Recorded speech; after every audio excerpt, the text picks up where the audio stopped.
today's podcast, we have a quick word from our sponsor. DraftKings Sportsbook is not only my favorite sportsbook, but also America's top-rated sportsbook. Speaking of America, our top athletes are over in Tokyo competing for gold, and DraftKings has a medal-worthy offer just for our listeners. Listen to this great offer. Place any pre-event wager of $1 to be eligible to cash $100 in free credits if America wins any medal this year. That's 100 to 1 odds if an American athlete stands on the podium and receives gold, silver, or bronze this week. 100 to 1 odds as an offer like this doesn't come around often. So sign up for DraftKings Sportsbook now and get in on all the action. I love using DraftKings Sportsbooks. It's easy to navigate, has plenty of instruction for new bettors, and nearly limitless ways to get in on all the action. My friends and families have been loving DraftKings Sportsbook, and I know you will too. Download the top-rated DraftKings Sportsbook app now and use the promo code THPN when you sign up to turn $1 into $100 in free credits if America wins a medal. Again, that's promo code THPN to turn $1 into $100 in free credits for a limited time only at DraftKings Sportsbook. Again, must be 21 or older in New Jersey, Indiana, or Pennsylvania only, and new customers, this applies there. Restrictions apply. See DraftKings.com/sportsbook for full details. And if you have a gambling problem, call 1-800-GAMBLER or in Indiana, 1-800-9-WITH-IT. Oh, that was a long one there, Grumpy. A long one indeed. Welcome. Do my introduction. Welcome, everyone, to the Islanders Never Say Die podcast. I'm your host, TJ, and with me again, as always, is the grumpy old man. They say there is no to very little shame in his game because he is always the same. Why are you changing up? Why are you changing up all of a sudden? Had to put a little razzle and dazzle on it. Come on now. No, you didn't razzle and dazzle. You left out the NHL expert and analyst part, and then you no shame with some of his game. What the heck? Don't deviate from the plan. All right? You have one instruction on how to introduce me. That's all you need to do. Don't ad lib. It's not your strength. Is that your contract? Speaking of something else that is not your strength, what's up with that shirt? You like it? I mean, is it the reason why you got it halfway down your to your navel, unbuttoned? What are you, Hugh Hefner? Apparently, it doesn't have a button up top. I wasn't aware. It was a gift given to me, but it's missing a button up top. But I'll roll with it. Get a safety pin. Look embarrassed. Oh, goodness. And with us today, we have special guest. I would call him NHL Draft Guru, Will Scouching. Will Scouch, but he goes by the Scouching Report. And again, we have all his information in the link below. You can find his website. You can find his YouTube channel. You can find his Twitter, all attached there in the link below. Now, I stumbled across him. Luckily stumbled across here Will's information there on a draft prospect, and he did a very, very well in-depth breakdown of Atu Ratu. Again, what we would consider, hey, the gem of our draft here, Islander fans there, second round pick, and I love it. I became infatuated there with it. I knew we had to get Will here on the podcast there to kind of break down what was going on there with the Islanders draft. But I first off want to give you I'm sorry, Grump. Okay, now you pumped and promoted Will's YouTube channel, whatever else he does. And once again, you don't even mention us. Never. You never do. Ever. Oh, I'm sorry. And again, if you like our content, you want to see more, make sure you subscribe on YouTube, like or follow there on Facebook and Twitter. Make sure you smash all the little buttons down there below, as you're supposed to do. Grumpy instructs me. I've got to promote there. And again, we also have our general sports podcast we do tomorrow at 9 p.m. Eastern Standard Time, also in the link in the description below. But I want Will to have a chance here, grumpy old man, to kind of tell us about how he got started, because he's been doing this, I think it was since 2016. Is that right, Will? Ish, yeah. So originally it just started as just sort of a fun little Twitter feed to look at prospects and analyze them back in 2016. But a couple of years of doing that, it kind of got a little bit boring. So I decided to sort of take it to another level, and I felt that there was some data analysis in prospect analysis that was kind of lacking a little bit. Really, all we have to go off of a lot is just how many points a guy scores and how many goals and their team scores or something. So it just kind of snowballed very slowly over the last, I'd say, 3 drafts, from focusing a lot on, I wanted to be sort of the YouTube guy that does this kind of stuff really in depth, because there really wasn't much of that with like a real good production quality, or at least, passable production quality. That was sort of the way that I would want to have done it. And over the last couple of seasons, it's just kind of gotten more and more nuts. So it started with me basically saying, all right, well, here are the players that I want to look at, and I'll make YouTube videos about them. And then the following season for 2020, it was, I'm just going to collect as much data as I possibly can. And then whatever I feel like you can make a story out of with those guys, then you put that into a video. And then this past season, it was just more of the same. So every year I sort of lean more and more into the data work that I do. But the YouTube videos are a really good way to sort of capture it and communicate it. And it's sort of just kept continuing to grow over the last little while. And it's been really exciting. It's a ton of fun. A lot of people ask me if I think I'm any good. And I think it's still a little bit early to be sure. But it's been a lot of fun regardless. So it's work that doesn't feel like work, which I guess is largely the goal. Yeah, I just want to comment. Now, I don't know if you're any good at what you do, Will. I'll be honest. Probably not. Probably not. But your presentation is excellent, honestly. And TJ knows I hand out compliments like manhole covers. I just don't do it. But like I said, a lot of us don't have time to go through the in-depth looking at prospects, particularly in hockey. You see a lot of it in football, because they're more popular sports. But I was really impressed with the couple that I saw that you did. I mean, I thought they were, and you do a lot of the analytics stuff, which I don't understand because I'm old school for certain. But I mean, if you say this number's better than this one, and then I look and I'm like, wow, that's really a lot better, I kind of get the grasp. Yeah. But like I said, I was thoroughly impressed with a couple of the snaps that I saw of yours. I mean, I thought it was really kudos to you. And I really highly recommend anybody in the Islanders Never Say Die podcast, just give it a look, because like I said, just a couple of the prospects that I saw, I'm like, man, I don't know if he's right, but I know he put in a lot of work. That's for certain. Well, I appreciate it. Thank you. I mean, the big thing that I always try to get across to folks, especially like the general population, because I do see how analytics or like data can be a little bit not for everyone in terms of, how to communicate with people, but using data to formulate arguments and then articulating yourself in a way that is accessible and not like, I think you can really find a very fine line when you go from being knowledgeable to being almost arrogant about it if you have the data to support your arguments. But I think especially when you're looking at data, and especially in hockey, and even more especially in prospect analysis, you have to give yourself leeway to uncertainty and say, well, there's these things that could change over the next few years. There's these things and these things. Like, to me, the thing that sticks out to me is picking picking stocks. It's like picking stocks, where you can do all the fundamental analysis you could ever want to do, but that doesn't guarantee that the stock price is ever going to hit the target you think it's going to hit. You could be the greatest advisor in the whole world and make a terrible bet because of either bad information or a lack of context, or just the universe not wanting to give you a handful of good things. So it's fun work. So it's always good to hear that at least the part that I think is important, which is the communication, is something that is accessible. And walking that line of like providing you the data and the video and then how it's communicated is kind of the balance that I'm always trying to walk.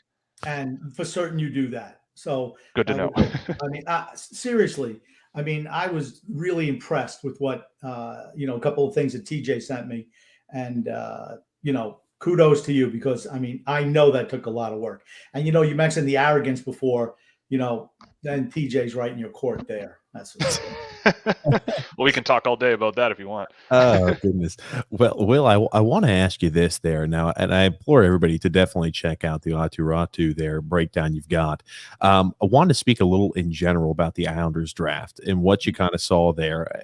This is something where In the past, I would say we have not done a great job of coming up with value picks. We've had a few guys where I think we've been able to identify later on in draft classes that I think could add a little bit more to the offensive acumen or lack thereof in our prospect pool. And this year, I thought we did a really, really good job of finding those value picks where in years past we haven't. I just kind of want you to speak a little bit to that there. And I know, again, like with Tristan Lennox, their goalies might not be exactly same applicable. It won't have the same exact amount of applicableness there to it. But I kind of wanted you to speak a little bit there to what you thought of our draft class this year. I thought most of it was pretty solid. I mean, I can't, obviously when you don't have a pick in the top 50, it makes your draft class much less likely to be something otherworldly. And I look at the, like the ever since the Islanders drafted Wallstrom and Dobson 11-12, they, in my view, haven't really had, when they had their first round pick, the guy they picked was not in my first round. And and so for the last 3 years, really, like they've had a rough in terms of probability of finding some really useful piece. It's not in their favor. But that being said, I mean, wow, yeah, I'm just looking back through the history. They haven't drafted in the first round very often, but that automatically kind of makes it hard to find value. But I think when you look at this year's draft class for the Islanders, I mean, they clearly are valuing their European scouts. I mean, that's something that sticks out to me, like more so than a lot of teams. And I think that overall it turned out pretty good. Like they picked a couple of guys that were personal favorites of mine. They took some really interesting projects that might, with some time, turn into something useful, which I think, like I'm looking at Alexei Malinin at 189, and he's a guy that I did not expect Lou Lamoriello as a general manager to draft, but he is super, super mobile on his feet for a defenseman. And in the 6th round, like that's about where I felt like he should have gone. But he's like one of those guys where it's just a shot in the dark, but one where you think you could hit on it just because he's a decently skating guy who played in a men's league this year in Finland already. And he wasn't particularly great there, but his team wasn't great either. But I do like the sort of fundamentals of his game. So across the board, the only guy where I'm sitting there going like, I don't understand why this guy was drafted is Atu Ratu at 157. But out of the rest of them, that's 5 of 6 where I'm like, okay, I can totally get it. I'm a huge fan of Cameron Berg. I thought he should have gotten drafted last year. He was one of the best players undrafted from last year to me, and it made a lot of sense to just pick him this year. He had a great year in the USHL. Tristan Lennox at 93 was, I don't know. He's a goalie, and I'm not the biggest goalie expert, so I sort of throw caution to the wind on that one, and just go, we'll see what happens. But at 93, there weren't a ton of players there where I'm like, I'm desperately wanting to draft these guys. And I'm sure we're going to talk about Atu Ratu for the rest of the show forever. But but at the end of the day, I mean, I think that's a great pickup. I mean, I think there's a lot more context behind it as to why he might have been there, but I don't think the Islanders care, and I think Lou Lamoriello runs a pretty tight ship, and that might be somewhere where Atu Ratu might be able to get a bit of a reset for himself, which I think he needs. But overall, I thought the Islanders, considering the picks they had, did pretty well. I want to speak. You mentioned a little bit about the 4th round pick there, Cameron Berg, and how you thought that was a really good value pick there. I know a lot of Islander fans were upset that they see Dylan Duke, a guy who was projected to go, mid-2nd round, 3rd round, who slipped all the way there to the late 4th round. All Islander fans like Dylan Duke, Dylan Duke, Dylan Duke. And that's a consensus we happen to see quite a bit there. Is there any reason you think Dylan Duke slipped in the draft? Because he's 5'9" and he plays like he's 6'5". That's why. I think NHL teams looked at him and said he's never going to play that way in the NHL. Dylan Duke is a guy who I really like. I think that he's a guy who can play the way he plays in the NHL. He's undersized, but he overcomes it pretty well. He's unbelievably rambunctious. He gets to the net. He fights for position. And I can see the argument, especially coming from someone like Lou Lamoriello, where he's going, and also Dylan Duke is also generally a center. He plays wing sometimes, at least when I saw him, but generally he plays center. So you're looking at a 5'9" physical, rambunctious center. And that the formula there to most hockey people might be, I don't know. But I don't know. I get the feeling that even if he's on the wing, you put him in front of the net in the NHL, even if you're 6'4", he's going to give you hell to try to gain position and everything. So I understand why someone like Dylan Duke would have slipped, But I can also understand why, of all teams in the National Hockey League, the Tampa Bay Lightning swapped a pick next year to just take him and say, who knows what'll happen, but this kid's falling too far. I have really high hopes for him, but I also see, with Cameron Berg, I mean, at the very, very worst, he's a guy who, if he's playing on a power play one day, like a secondary power play for the Islanders, you give him the puck on the half boards and he can absolutely rip that puck in half and shoot it in the net. And breaking it down fundamentally, there might be more value in drafting a player where you think that might be their role with a bit of 5-on-5 offense as well, as opposed to like crossing your fingers and hoping that a 5'9" undersized physical guy where hockey people will give you reasons not to believe in him. You might want to pass on that guy because that guy might not turn into anything.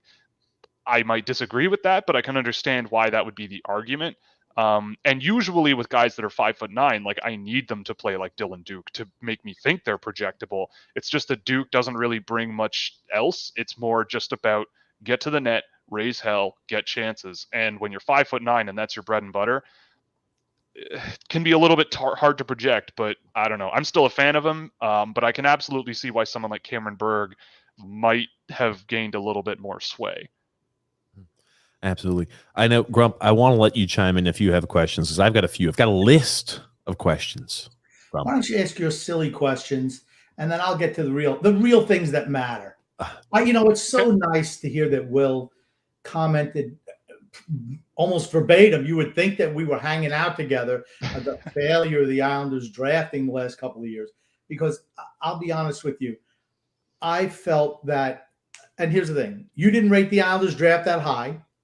And I thought it was outstanding. And I feel the reason is because they've been so poor in recent years that anything average is going to look superlative.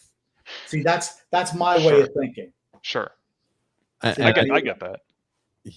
I wanted to ask who you thought was most overdrafted. There's a few names. Again, this is just based off information I was gathering out there.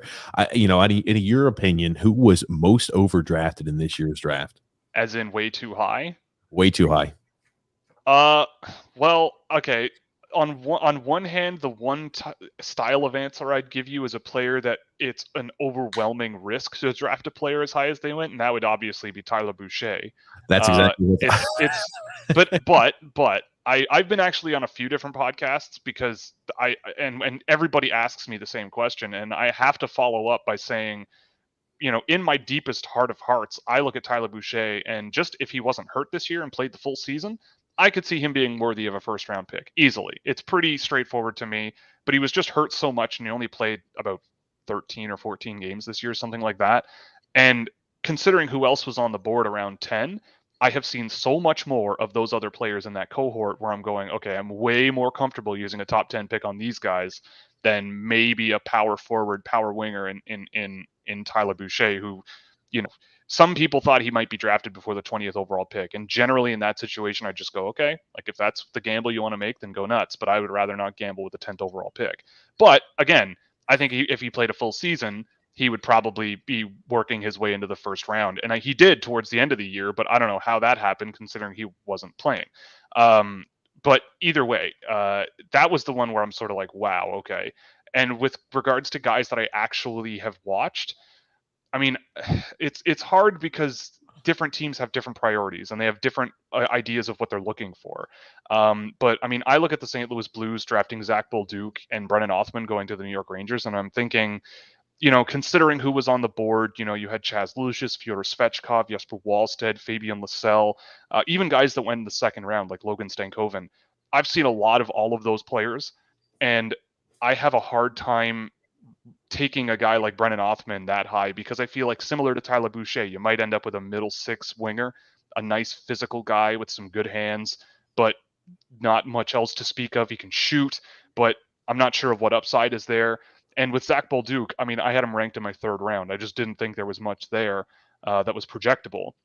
And I'm more than willing to be wrong. And usually when I'm that low on a player ranked that high by other people, there is a bit that I'm missing, but I'm very curious as to what it is with him. But those are the guys that really stuck out as a bit of both risky picks and also just straight up, I think, leaving a lot on the table in order to draft just the guy they wanted, I think. And I look at the Rangers and I see what they're trying to do with their team. They're trying to get meaner and nastier and more physical. And that's kind of a bit of what Brendan Othman brings. And they drafted Will Cooley last year. And, they've made a whole bunch of signings this offseason that makes them bigger and nastier and meaner. And we'll see how that works out for them in the NHL. I'm a little bit skeptical, but if that's what they think they're going to get out of Brendan Othman, one of these pesty shot first, physical power wingers, great. Cool. I just feel, again, like there were players on the board that could be potential real impact players, let alone a potential franchise goalie that just kept falling and falling and falling. So I don't know, but those are the names that come to mind. Absolutely. And this might be a little bit of a loaded question. I feel like, and again, I don't want you to be biased because you're on an Islanders podcast, but if I'm thinking who's the biggest steal of the draft, I mean, who do you have up there? I figure, Atu Ratu has to be one of those guys in the mix there. Yeah, Ratu would be on that short list. I think someone like a Logan Stankoven at 47 to Dallas is terrifying to me, as if Dallas needs more offensive firepower that, is kind of a no-brainer to take a chance on, especially at 47. That poor kid had to wait way too long to hear his name called. And I think the world of Logan Stankoven. I think he could be a tremendous hockey player in the NHL, regardless of the fact that he's 5'8" or 5'9". His motor, his skill, his passing, his shot. He was great at the under 18s of this year. I thought he was better than a lot of players that went ahead of him in this year's draft. But Ratu is also up there as well. I mean, we'll see what happens with a Simone Robertson, who fell to 71 to St. Louis, a guy I had in my top 20. I thought that was just way too far of a drop, and I think a lot of teams looked at his under 18 and said, "Yeah," and got a little bit of cold feet. But that would probably be the short list of, Robertson in the third round, Ratu at 52, and Stankoven at 47. Probably those guys. Absolutely. And I know you had, and again, I implore everybody to go check out the video you created there on Ratu. I know you said biggest strengths there. He's an unbelievable, he's a gifted skater. He's a guy who's got good stick handling ability. One of the issues you said he had there was shot. He struggled a little bit there with, as well as kind of entering, the middle area of the ice. And you're wondering there, again, I know you said Carpet was a team that kind of played on the periphery. Now, I wanted to ask what you thought maybe, did that impact him kind of staying out there on the outsides, or is it just something you think is with his style that's kind of... Yeah, I mean, the thing about Atu Ratu is that he's just an extremely hard player to get a read on. He, not only was he quite inconsistent this year, I'm underselling it. He was extremely inconsistent this year. But he also, you just know that he's capable of more. And you can see it with the way he moves around the ice. You can see it with the way he carries the puck, the way he attacks up the middle of the neutral zone. He's just not putting it all together on a big stage. He went down to the junior level in Finland, and all of those issues I was talking that you just brought up were kind of not there. He just would get the puck at his own goal line and just barrel through the neutral zone and enter in the offensive zone and make a play from there. He was absolutely dominant. And when he went back to the Liga towards the back half of the year, he was better, but still inconsistent. But I've seen him at the men's league level play some absolutely dominant hockey. It comes and goes, but that's a guy where you mentioned the issues with his game that I brought up. He's doing a lot for his team, but the team around him doesn't seem to be doing much. He was driving a lot of shot assists. He was getting inside to get his shot attempts a lot. But the problem is that you have a guy who scored over, I think, a goal per game when he was 16 or 15. All of a sudden, he can't hit the broadside of a barn in the men's league. And so what's happening there? I've seen him miss the net from 5 feet out. He puts it over the net and puts it in the net behind the glass. It's like, that's not how a goal scorer shoots the puck. It's just not how that works. And I would do something like that if I was on the ice. And so, and he's got no obstructions either. I've seen that happen a couple of times, and you're just going, well, you're a goal scorer, so what's going wrong? I think he's just a guy who, I could be wrong, but if I'm putting on my analysis hat, I can't shake the feeling that that's a guy who has been given this. He's been anointed this, you are an elite NHL prospect badge when he was 14 or 15. And some people might not be able to handle that mentally as well. And I feel like whether anyone was putting pressure on him or not, he might have been putting pressure on himself quite a bit to perform to the level that is expected of a top NHL draft pick. And I don't know, like I would not be surprised. I think Scott Wheeler had a piece out where he was interviewing Atu Ratu and his coaches, and they were like, yeah, he kind of lost it a little bit. He kind of lost his love for the game. He kind of just didn't have it. He kind of got the yips, as you might call it, to steal a baseball term. It's a little bit of that. And I think if you're talking 52nd overall, no matter what his issues are, I've seen enough potential and upside in his game where even if he doesn't work out and he, ends up a mediocre Finnish Pro League player, it's the second round. You took a chance on someone who could be extremely valuable. And I get the feeling that if Lou Lamoriello really is GM of the year, he's going to have conversations with him that move things in the right direction and help him sort of reset with the Islanders. Because I don't know. I will see what happens. I don't know what their plans are for him, what they think he could be. If they think he could just be a third line shutdown guy and that's what they drafted him to be, then that's one thing. But I've seen a lot of potential out of his game. I just feel like a fresh start and a reboot with the right group of people around him is what he needs. And they've been drafting a lot of Finns, which might also help when he does make the transition over at some point to North American hockey, because that can be something that holds back some European players. So at least there's that foresight from previous drafts where, with Bridgeport, as soon as maybe next year, you might have some Finns on that team who there's a bit of a cultural backbone there where he can sort of feel a little bit more comfortable. But yeah, the issues are still obviously an issue, but there's a lot of potential, and I think he's extremely off. He's off the path that he was sort of anointed with, but I think you can get him back on it. I hope you can, because he's really, really talented.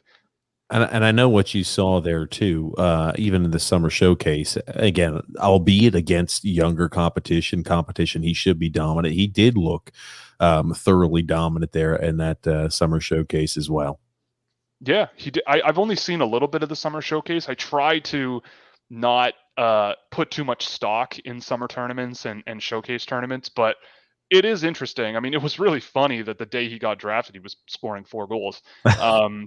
That's kind of fun, but yeah, I mean, that's the thing. I saw him against junior competition, and I would fully expect him to be on the World Junior team this year, and I would fully expect him to be a pretty major role player. I hope, because that's how he does play against junior competition. And I think he mentioned in that Scott Wheeler article about what it was like for him not to get a spot on the World Junior team, and for him it was a little bit of a reality check of him going, well, like, not everything's going to be handed to me, and they know I'm having a hard time. This might be a bit harsh to like leave him off, but here you are, and there's a lesson to learn. So I hope that with a summer to take off after the draft is over, the whole multi-year journey for him to go from potential number 1 pick to disappointing second round faller, I hope he can just put it in the back of his head and just go, you know what, my job now is to just play hockey and just turn it around, because he can. Like, that's the thing, is I've seen him capable of doing it. So it's just going to be a matter of getting there. Okay. Now that we've cleared away all the niceties about talking about Atu Ratu, there's been something that's been driving me crazy the last couple of years. Like I said, I'm not a draft expert like you are. I do love the draft, though, but I don't watch it like you do, and I readily admit that. But when I see certain guys that are really talented, and then I see guys like Simon Casper Holmstrom getting drafted ahead of them, I remember that draft like it was yesterday. I'm like, oh, I wanted Philip Tomasino. That's the guy I wanted. Yep. There were three guys. Philip Tomasino, Arthur Kaliev, and Connor McMichael. The three amigos, as they're known on this website. Instead, we are talking about the 2019 NHL draft. For those of you who are new, maybe this is new to you. For those who are, repeat listeners, you're very well aware. Thank you for the sidebar. Instead, we drafted Simon Casper Holmstrom. How did he get that? The name of Casper? Just look at his picture. I mean, he looks like Casper the Ghost. Casper and the three amigos. And I mean, you were looking at draft back then. Was I wrong, or were the Islanders wrong in drafting Casper over those three extremely talented performers? Well, the thing about Simon Holmstrom, I remember that draft, and that was really surprising to me. I mean, they were betting he was hurt for quite a bit when he was drafted. And I think the Islanders, like, he was a very good junior player the year before he was draft eligible. And I think that what the Islanders were thinking was, well, he was hurt and never really got back to 100%. So let's see what happens. The thing that shocked me, though, is the fact that they brought him over to Bridgeport right away. That boggled my mind. I saw a comment from someone saying that Ratu can't play in Bridgeport, but if you're European and an OHL team or WHL team or whatever doesn't have your rights, there's nothing stopping you from playing in the AHL right away. So Toronto has done it with Timothy Liljegren, and there's a few other examples that you can pull from. But for Simon Holmstrom, I never in a million years would have thought when he was draft eligible that he was ready for North American pro hockey, let alone Swedish pro hockey. He had 2 pro hockey games of experience in Sweden, and that's, to me, it's also indicative of like that he probably didn't play much in those games either. So and as far as I remember, Bridgeport hasn't been that great over the last few years. So I don't know. So I don't know why they would have just said, "Hey, let's bring you out of your comfort zone," literally coming out of an injury season and planting you in the AHL right away when you've played 2 games in Swedish pro hockey. Granted, though, he is still only 20, and I mean, I've never thought that as a pick at 23, he was the right choice. And you mentioned Phil Tomasino, and you mentioned, let me look at the other guys. Like, there was a few of them. Connor McMichael, Jakob Peltier, even. Arthur Kaliev. Yeah, Braden Tracy, Ryan Suzuki. There's a lot of options that went off the board soon after that. And Niels Höglander was one that would have been on my list at that. So I get and it's why when you mention the Tyler Boucher pick, it's like that's where that risk comes in. You can say, oh, well, Simon Holmstrom was hurt. Oh, he was great last year. Oh, he did this and this and this, but he got hurt and didn't have the best season. It's like, well, okay, that's true. All of that is true. But also you have guys like Philip Tomasino and Connor McMichael and guys who have a much longer track record of much higher success, that they just sort of said, yeah, but Holmstrom's our guy. And it's like, okay, cool, fine. But then they bring him right over to the AHL, and I'm thinking, well, okay, the Swedish under-20 league to the AHL is a both massive cultural jump and a massive quality of play jump. So it seems to be a bit rocky with him. I think there were other options that would have been better, but such is life sometimes, especially with Lou Lamoriello at the helm, you know? Yeah, I like to say, oh, he sucks.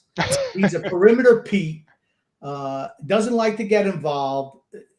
To me, he was like Claude Rains, the Invisible Man during the World Juniors. And that's the big thing with players, because I remember thinking the same thing about Holmstrom when he was in junior, is that he just didn't have that dynamic attack the middle, pacey game that translates to the NHL well. He's skilled and he's a solid player. But to me, I thought there was a lot coming out of junior that still needed work. But then the elevation to say, well, forget about Swedish pro hockey. We're going to take you straight into the American Hockey League full of 30-year-old men who have been doing this for 10 years and feast on people like you for breakfast, lunch, and dinner. And they seem to have. So, and that's a hard thing to learn when you're thrown into the fire like that. If you have trouble getting inside in the middle of the ice and really attacking at that level of hockey, it's hard to just learn how to do it over time. It's like you kind of have to bring yourself along slowly and fix your problems over time. And I would have thought that this coming season would be his first in the AHL, and 2 full seasons in the SHL might have made more sense to me. But, I don't know. We'll have to see what happens. I don't know. It's still early, but he's a rough one a little bit right now, at least.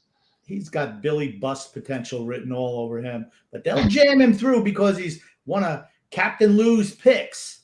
He and Fredo Lamoriello down there are the GM of the Bridgeport team. I'm calling him Fredo. Chris Lamoriello. Yeah. Yeah, Fredo Lamoriello. Anyone who's a Godfather fan knows the reference. To me, it's frustrating. The one thing we lack is talent, skilled players.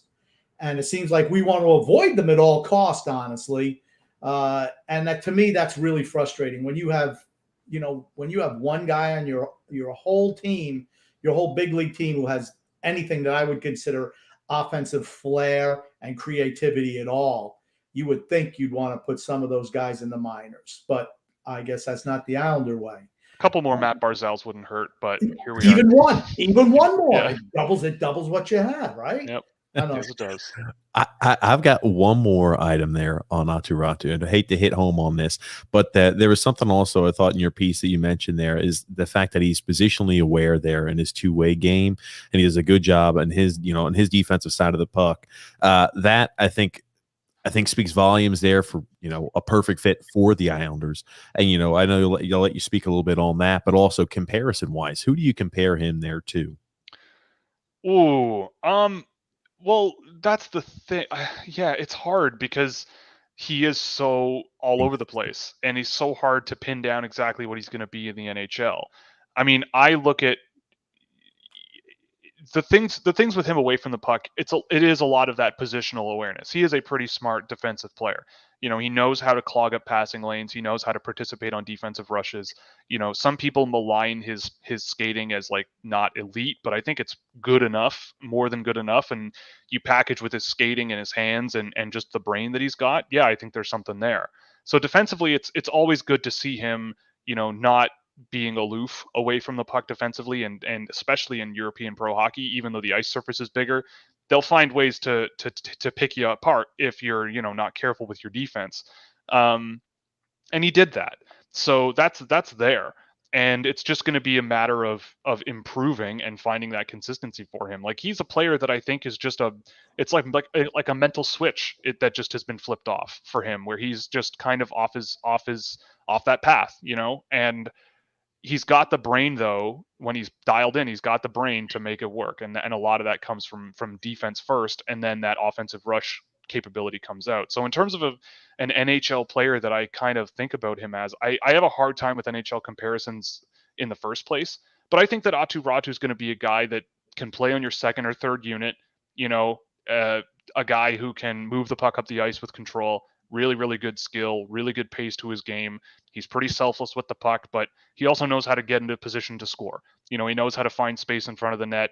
He can, he's pretty big. He's not the biggest guy in the world, but he's big enough where if he's willing to put on some strength and fill out a little, he can muscle his way around the ice a little bit better than he does, which again is another area that was pretty inconsistent. But again, when he's really moving his feet and really agile on his turns and everything and playing that pursuit defense, you get something there. He's an interesting player. So I think that, a middle of your lineup center, and with this absolute ceiling being maybe a really good second line guy that you can sort of depend on for secondary scoring and just getting the puck up the ice, there's nothing wrong with that. And especially at 52, like, that's the type of player that you might normally get at the mid teens to late teens in the NHL draft. Like in the 20s even, you might get a third line guy. Like, that's the reasonable expectation. But for Ratu, I think, I don't think he's going to end up somewhere in the middle, though. I think he's either going to be one of those, or he's going to really struggle to put it all back together and get to where he needs to be. But I'm part of the optimistic group of people, and that group of people tended to diminish more and more as the year went on. But I'm ride or die for him. And that's it. Optimism. That's my middle name, practically. Exactly. Yeah. So yeah. I'm definitely going that. Now I have a question for you real quick. And TJ, I don't know if you wanted to hit some comments that are questions for Will while I'm asking this question. Maybe you can run through that, but I have a question. Grump, are you giving me a cue of something I need to do? Is that what that is right now? Yeah, you're just sitting there with your thumb up your butt as usual. So I figured I would give you a little running orders as I'm asking Will a question. Okay. Fire away. Okay. As we know, the Islanders forward grouping is totally devoid of talent, especially when Casper is at the top. But I'm looking at their defense seems pretty good. And there's 4 guys in particular, and I'm just wondering if you could rate them 1 to 4. We're talking about Samuel Bolduc, Sebastian Aho, Bodie Wild, and Robin Salo. Ooh. So I have a terrible short-term memory. So you've got Aho, Salo, who were the Bolduc, and Wild. And Wild. Okay. So the thing about Sebastian Aho is that he's 25, and that already kind of puts him at a disadvantage. The the good thing is the Islanders have played him, and if you look at when he was the year he was drafted, he's played like a really high amount of games compared to most guys drafted in the 3rd, 4th, 5th, 6th round. And he was a guy that I thought should have been drafted a few times. And that's where the Islanders over the years have kind of found just easy picks to make. Like they're not very sexy, so to speak, or they're not very high upside, but Sebastian Aho had played a number of seasons in the SHL and played pretty well. But it's kind of troubling. He's kind of struggled to like find his pace in the NHL. And I think the thing that when you ask a question like this, another thing is to be aware of is that it seems as though what the New York Islanders kind of look for in a lot of defensemen isn't really that Sebastian Aho brand of sort of all-out offense, puck movement, power play quarterback. Even Noah Dobson, when I see him with the Islanders now, I don't quite see the offensive defenseman that I saw in Quebec or in the QMJHL, but I do see the poised two-way, 200-foot intense, guy who can chip in offensively, but obviously it's very difficult to play the way he did in junior in the NHL, but either way. But to answer the question. Well, just one thing, I can tell you why they don't do that, because the Islanders are afraid of scoring goals. They're allergic to it. Well, that's the thing. They don't want to run the risk of potentially giving up a scoring opportunity. They'd rather, lose a game 1-0 than win one 5-4. Right. So, sure. I mean, look, you've made it to the conference finals a few years in a row, so something's working. But I guess to answer the question, though, I mean, I think the upside with Bodie Wild is really high. He was a bit rough in the AHL this year, but I think that there's still a lot of potential with his game. I love how he plays. Bolduc is a guy who I just haven't seen a ton of, but he did seem like he had a pretty good AHL rookie season. And I think that he's 21? He's turning 21 in December. So, and I get the feeling that since he's 6'4" and not terrible in the AHL, he'll get a look at some point in the NHL and they'll give him a look. And that probably puts him ahead of guys like maybe Aho and Salo for like a long-term NHL gig. But I also do really like Robin Salo. He's had kind of up and down years over the last few years since he was drafted, but I thought that was a really good pickup for the Islanders when they picked him. And he's kind of coming along slowly. I still have questions about how much he projects to the NHL. So I guess I would say, and again, I'm someone who thinks about potential upside and value if things work out. And I think that you can say like Wild, Bolduc, Salo, Aho for like 3 years from now, who's going to be part of the Islanders defense group. And I get the feeling that Bodie Wild will figure out the defensive side of the game a little more in pro levels. Sam Bolduc kind of already has it in a sense, like he's that sort of defense first guy, but he can produce skilled offense as well for here and there. And Salo is a bit of a wild card. Who knows what he's going to be? And with Sebastian Aho, he's kind of not really a prospect anymore. He's kind of an AHL, NHL tweener, at least with the Islanders. And I just get the feeling that that's kind of where he's going to stay. Most guys don't get overwhelmingly better when they're 26, 27 years old. So we'll see what happens. He might have a year or two here and there where he plays a lot of minutes for the Islanders, but he's the one where I'm sort of going, all right, he might just be kind of a guy for the team and maybe he just leaves as a UFA and bounces around a few teams before going back to Sweden. But definitely still a big fan of Wild, and Sam and Bolduc is growing on me for sure. Wonderful. Okay. We got a few comments here. Oh, sorry, Grump. If you, okay. Well, I wanted to get my questions out of the way, and then definitely we want to hit the comments. There's a couple of the prospects, William Dufour, Alex Jeffries, Reese Newkirk, and Lundqvist. Alexander. Oh yes, Lundqvist. Yes. Well, let me ask you this first off: what do you think of Alexander Lundqvist? Because Grumpy and I thought positionally there for a third round pick, there, a guy who's going to be bottom six guy grinder. Ooh. I'd rather reach for somebody who has, this guy scores. I mean, you get it. From my perspective, you get a grinder anywhere. Grinders are a dime a dozen. Whereas if you see someone, maybe he's not a well-rounded player, but you know what? He puts the puck in the net, or he does other things extremely well. And I'm just willing to roll a dice in the third round, I guess. Yeah, that's generally how I probably would have gone about things. If I'm ever running an NHL draft table, that's probably how I would think about it. Lundqvist is, to me, just kind of a guy. I didn't think that he was going to get drafted that high. He's not bad. It's just a fact. It's just a number of it's just again, what are you really getting? And I just have struggled to really put my finger on how much of a needle mover he is.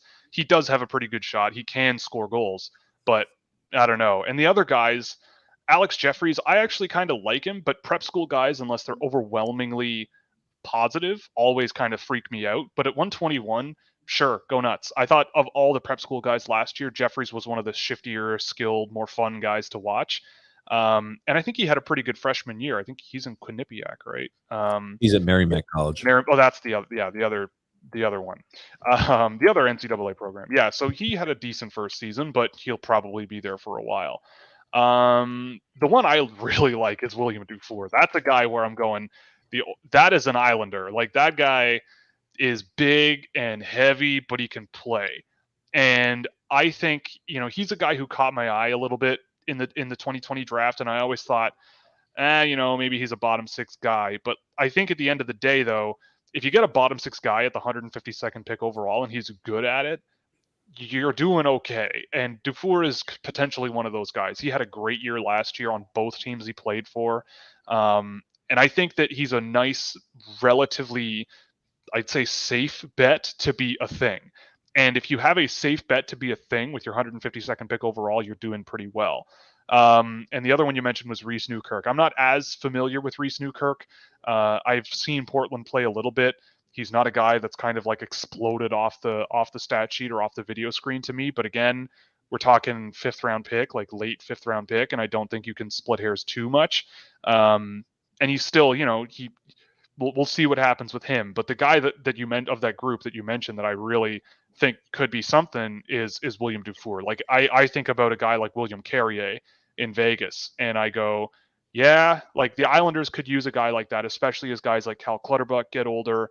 I mean, they just signed him to a 6-year deal for whatever. So who knows what's going to happen there? But he's just kind of one of those guys. And as much as stats people and whatever can look at the identity line and go, well, it's just Matt Martin, and it's just Cal Clutterbuck, and it's just Casey Cizikas. Like, yeah, but there is something to having players like that somewhere on your team. You don't want 13 of them playing at every forward position, but having some. You don't? I don't know. Maybe we should tell Lou that's what we need now. I don't know, but having a couple, having 1 or 2 or 3, that can really, really make a difference. And I think with Dufour, he might be that sort of next wave of that. And usually I'm the kind of person who's like, when people say that about a player, I'm very skeptical. But with Dufour, he kind of showed that when he was draft eligible. So I get the feeling that he should be able to do it in the NHL. That makes me feel so much better. As a matter of fact, I even say I would have felt better if they drafted Dufour in the 3rd round. Yeah. And Lundkrantz in the 5th. Yeah. I would have felt better about the draft. It's funny how that happens so often. Like this year, there's so, like we were just talking about Zach Bolduc and Simon Robertson with the Blues. If Zach Bolduc was their 71st pick overall and Simon Robertson was their 17th pick overall, it'd be fine. It'd be perfectly fine. But it's just, again, it's what are you getting and what are you passing on? And the Islanders, I think, got pretty lucky with Dufour. I was lower on him than I probably should have been. But he's the guy of that group that I definitely think could be a thing and actually be an impact NHL player, both physically and like actually at playing hockey. Beautiful. I'm so glad that we think so much alike. It's scary, actually. I can be equally grumpy too. Myself. Yeah. It makes me good about myself when someone who spends so much time, such as yourself, and like I said, I love your work. Just love your work, and I feel the same way. It just shows how wonderful I am, actually. I think it's your delivery, grumpy old man. That might be what the, like how you rub a cat and you sometimes rub the hair the wrong way, kind of makes them a little feisty. Grump, that's what you seem to do to rile up the Islanders fan base there. I think it's your dialect. Maybe it's just my delivery. Well, I've got a few questions here for you, and I've been kind of looking through the comments. And I think this is a good one there by Scott L. They're saying, what's your take on Otto Koivula? Now, this is an individual who seems to divide the Islanders fan base. I've always been a fan. I've always been a champion there of Otto Koivula. I like what he can do there on the puck. He's a bigger guy there. If you could ever put it together there to be a little bit more physical, I think he'd be an excellent fit. But I do want to kind of get your take there on Otto Koivula. Yeah, he's tough. I mean, he's turning 23 in September, and after I remember watching a bit of him when he was a rookie with Bridgeport, because he kind of hit a lot of the check marks of like a really, really net positive player that might be something. But and then the next season, I'm seeing that he played a few games with the Islanders and didn't really have much to show for it. And he just since then has not had the best AHL time. And, he played in the Liga. He's a big guy, and I've definitely seen that resilience and strength out of him. And, maybe he can be a fourth line role player guy for the Islanders, but I don't have huge expectations for him, at least not anymore, especially because he's going to be 23. A guy like that size with that much strength and the sort of skill level that he kind of has can get away with quite a bit in Finland in pro hockey, and he had a pretty good year there. But again, I haven't seen a ton of him with Bridgeport over the last couple of years, but it's getting to that point where, he's going to be 23. He's kind of an okay AHL player on a team that's kind of okay. And I'm not really, I wouldn't have enormous hopes for much more than kind of maybe a bit better than what he was in 2019-20 at this point.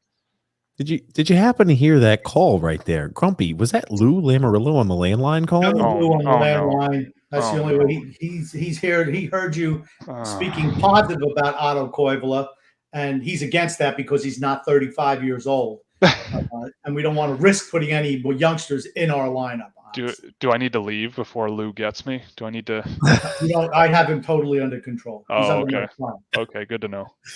I guess the Islanders like treating their prospects like a wine. They like to let what's that rich type of like dessert wine where they like to let it rot, the grape rot on the vine, become overripe down there in Bridgeport. And anytime again, you've got Brent Thompson down there. Ooh, nobody cares what you're talking about. All right. Okay. About wine rotting on the vine. What the heck? I'm just trying to make a comparison. And Michael N there saying, if you got to rank the Islanders' top 5 prospects right now, who would they be? Ooh, that's a good question. I think Ratu is up near the top. We'll go with him. Bodie Wild, I would say. Oliver Wahlstrom kind of doesn't really count anymore. He's been playing quite a bit. We'll go in no particular order, at least past Ratu. Ratu definitely number 1. We'll go Bodie Wild. I'll still believe in Simon Holmstrom. I'll still do it. He's 20. We'll throw in. I mean, I'm sorry, but there's not a whole lot. That makes us feel so much better. I don't know. I can't lie to you. You know what? I'll throw William Dufour in there just because he's going to probably be something. Which is valuable. And I don't know. Bolduc? Yeah, maybe a Bolduc because he's a little further on. Logan Cockrell comes to mind. He's been pretty good in the NCAA over the last few years. But it's a little bit slim. Jakub Škarek also is a great goaltender coming out of the Czech Republic. So maybe him. All I have to say is Will is not overwhelmed with our prospect pipeline. I think that's pretty obvious. I don't think I'm selling them short there. Well, they draft 5 times a year and never in the first round. Like, it's kind of hard to build out a prospect pipeline that is super deep. You stabbed me right in the heart there. I'm sorry. He's not lying. Now, and again, I want to ask you this too, because this has been one last question for Will. I don't want to take up all your time here tonight. And we appreciate obviously you being on here. And again, I always implore everybody to go check out Will's work. It's fantastic, very detailed, very thorough, a lot of information. For Grump, it was flying over his head. There's a lot of numbers, there's a lot of analytics. Grumpy was just way out of he was like swimming in the deep end of the pool without a life jacket on.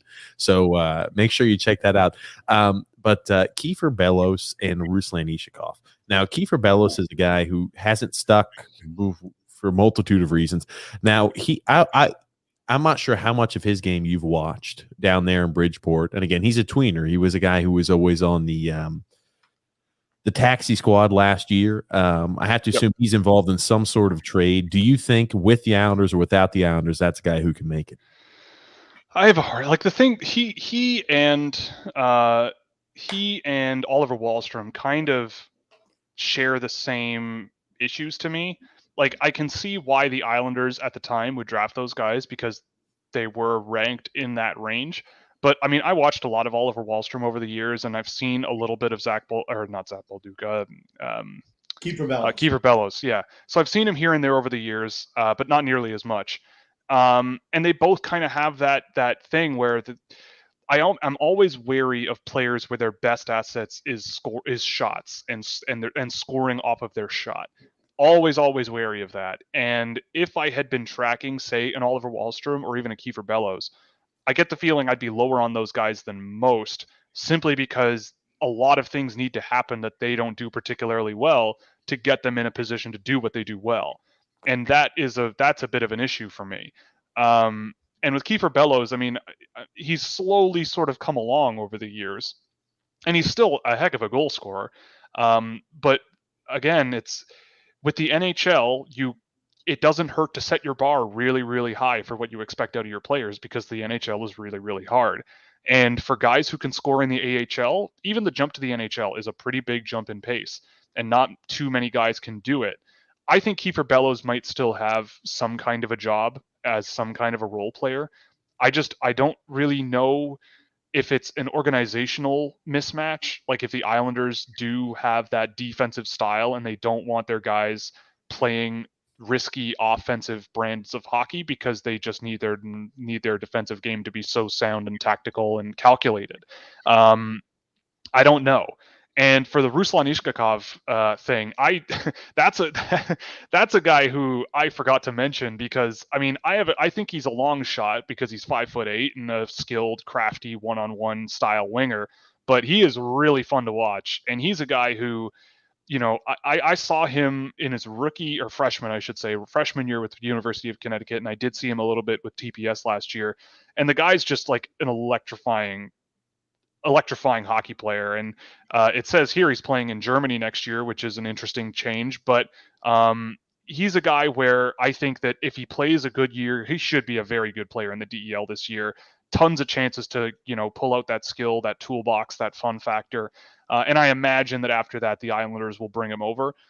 They obviously think very highly of him. They picked him at 43rd, which to me was a bit of a surprise. But again, on that fundamental, just high skill game, there's a lot of that there with him, and it's going to be a matter of how that fits into someone like Barry Trotz's system, because he is kind of like that flashy, you know, Matt Barzal brand of player, but also just very small and a little bit slight on his frame, but still a ton of fun to watch. So I'll be very curious to see what happens with him. He just didn't come to mind originally because I just wonder how much of a chance there is that he actually does project, because he is that one-on-one skill guy, which sometimes can work in the NHL, but there isn't much else outside of that.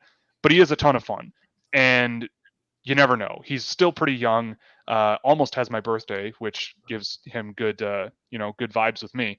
But yeah, he's a curious one for sure, and one that I'm not discounting whatsoever. And it's funny too. All I can think about when I'm thinking about Ruslan Ishakov, I think it was his freshman year when he took that huge hit at UConn that he was concussed. That's all I can think about. I'm like, ooh, welcome to college hockey. Welcome to playing with some men. And as soon as I just resonate back to that every single time, I'm like, oh, bro, I'm just not sure he's got the body. He can go ahead and do something like that. I'm just not sure. You never know. Yeah, I just want to say I was so excited when I found out Will was going to be on the show today, but now I'm totally depressed after we talk about our prospects, honestly. Oh, well, and but you know what? That's okay. You can be the wet blanket on the exciting, fun, grumpy old man train. Don't you worry about it, Will. You got yourself a potential like top 15 pick at the 52nd pick this year. That's nice. It's not a certainty, but it's possible. And look, I mean, the Islanders, like in terms of how they've actually drafted, I mean, it hasn't been. It's okay. I'm just looking now. It's pretty bad. It's been pretty bad. But it's, you know, like they. I think it's been bad. But when somebody who's an expert at it like you are agrees with me, I'm like, oh boy, I hate being right all the time. That's what something is. I hate being right all the time. I do think it's been better recently. I think it's improving. Like taking a chance on Ishkakov as the fourth guy off your board, fine. That's pretty cool. Bodie Wild at 41, you could end up with something better than the average 41st overall pick. Noah Dobson at 12, that was a joke. I couldn't believe that he was available that late. You know, I actually kind of like Blade Jenkins. He just started his pro career, and I actually kind of have him in my back pocket as a guy that I just kind of enjoy watching. Same thing with Cole. He does have a really cool name. And you know what? Like, The rest of the classes are all still like 20 years old, 19, 20 years old. And you never know. I like Dufour. I really like Cam Berg. Ratu is great. Lennox has quite a resume that, people seem to really like him. Malinen can really skate. Matthias Rajaniemi is a nice defense first kind of guy that might just be a bottom pair guy. But again, at 183rd overall, you get a bottom pair guy, you're doing okay. It's just that there's not a whole lot of like oomph. There's not a whole lot of like, this is our future of our scoring talent. But I think there's a lot of really good auxiliary pieces where if you're Lou Lamoriello and you can flip an Atu Ratu if he has a great year, you can flip him for something that can play in the NHL and help you get to a Stanley Cup final, then great. And that sounds like something he would do because he's kind of done stuff like that before. So we'll see what happens, but it is, again, and it's also very, very difficult when you're a team that very rarely drafts in the first round to be extraordinarily excited about their prospect pool. Teams like LA and Carolina and everything, they constantly are drafting players and they just go for value because they go, well, it's just a draft. If it works, it works. If it doesn't, whatever. But it's fine. It's okay, I guess. Hopefully it keeps getting better. You don't need to sugarcoat it because I don't sugarcoat anything on this podcast ever. I'm a Canadian. I can't help it. That's all right.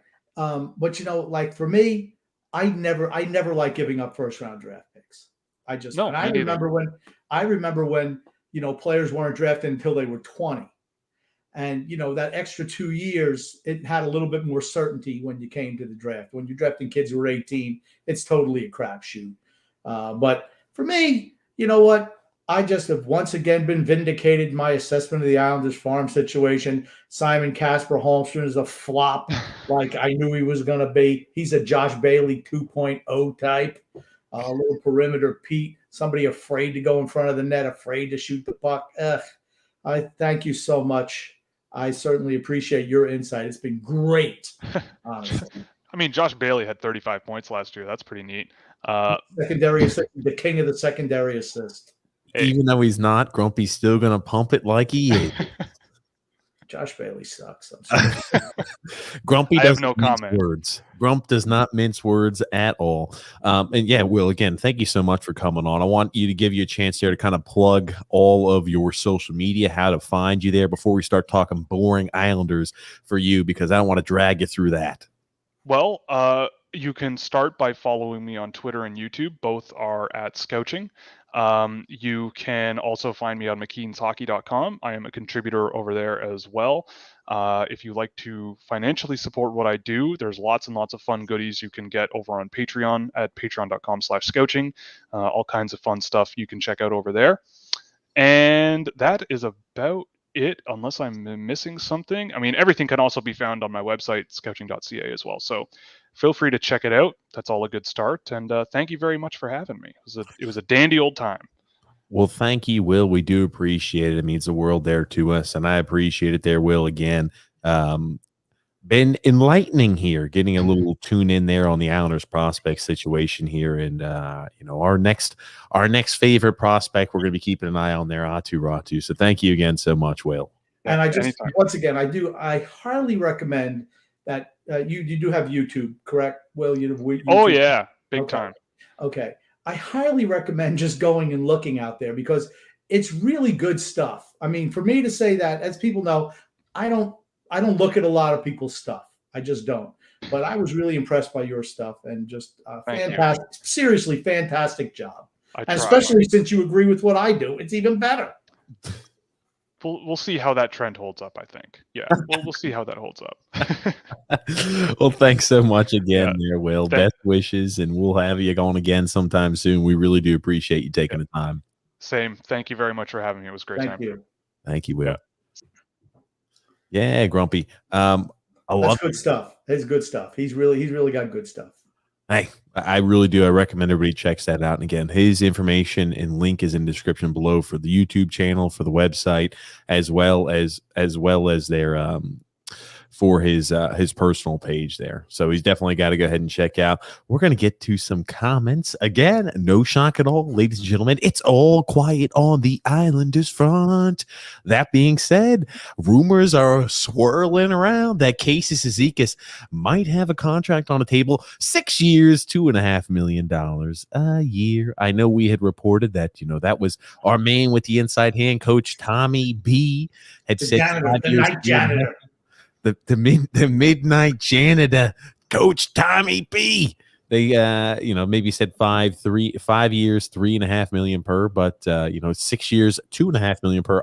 As shocking as this may sound to you, Grumpy, I actually kind of like that. I like that better than a 5 years, $3.5 million. Yeah, so do I, because it's $1 million a year. It all adds up. $1 million less a year, yeah. I mean, for me, I'd much rather have the less annual value, to be honest. Yeah, no, for certain, Grump. So you would be more excited then if we're looking at, a 6-year deal as opposed to a 5-year deal. And I'll say, this is not something I want to have him signed to a 6-year deal, but we could say the likelihood of Casey maybe getting injured increases. So, you have always that long-term injury there in play. Not saying that's something you want to have to use there on him, but the likelihood of Casey playing until he's 35 years old or 36 years old, if he's got a 6-year deal on the table, is, I think, unlikely. Right. And I'd rather, 5 years too long, 6 years is too long as well. But $2.5 million, it gives you a little bit more financial leeway, shall I say. Michael M. saying, have they pronounced Hala's name right yet?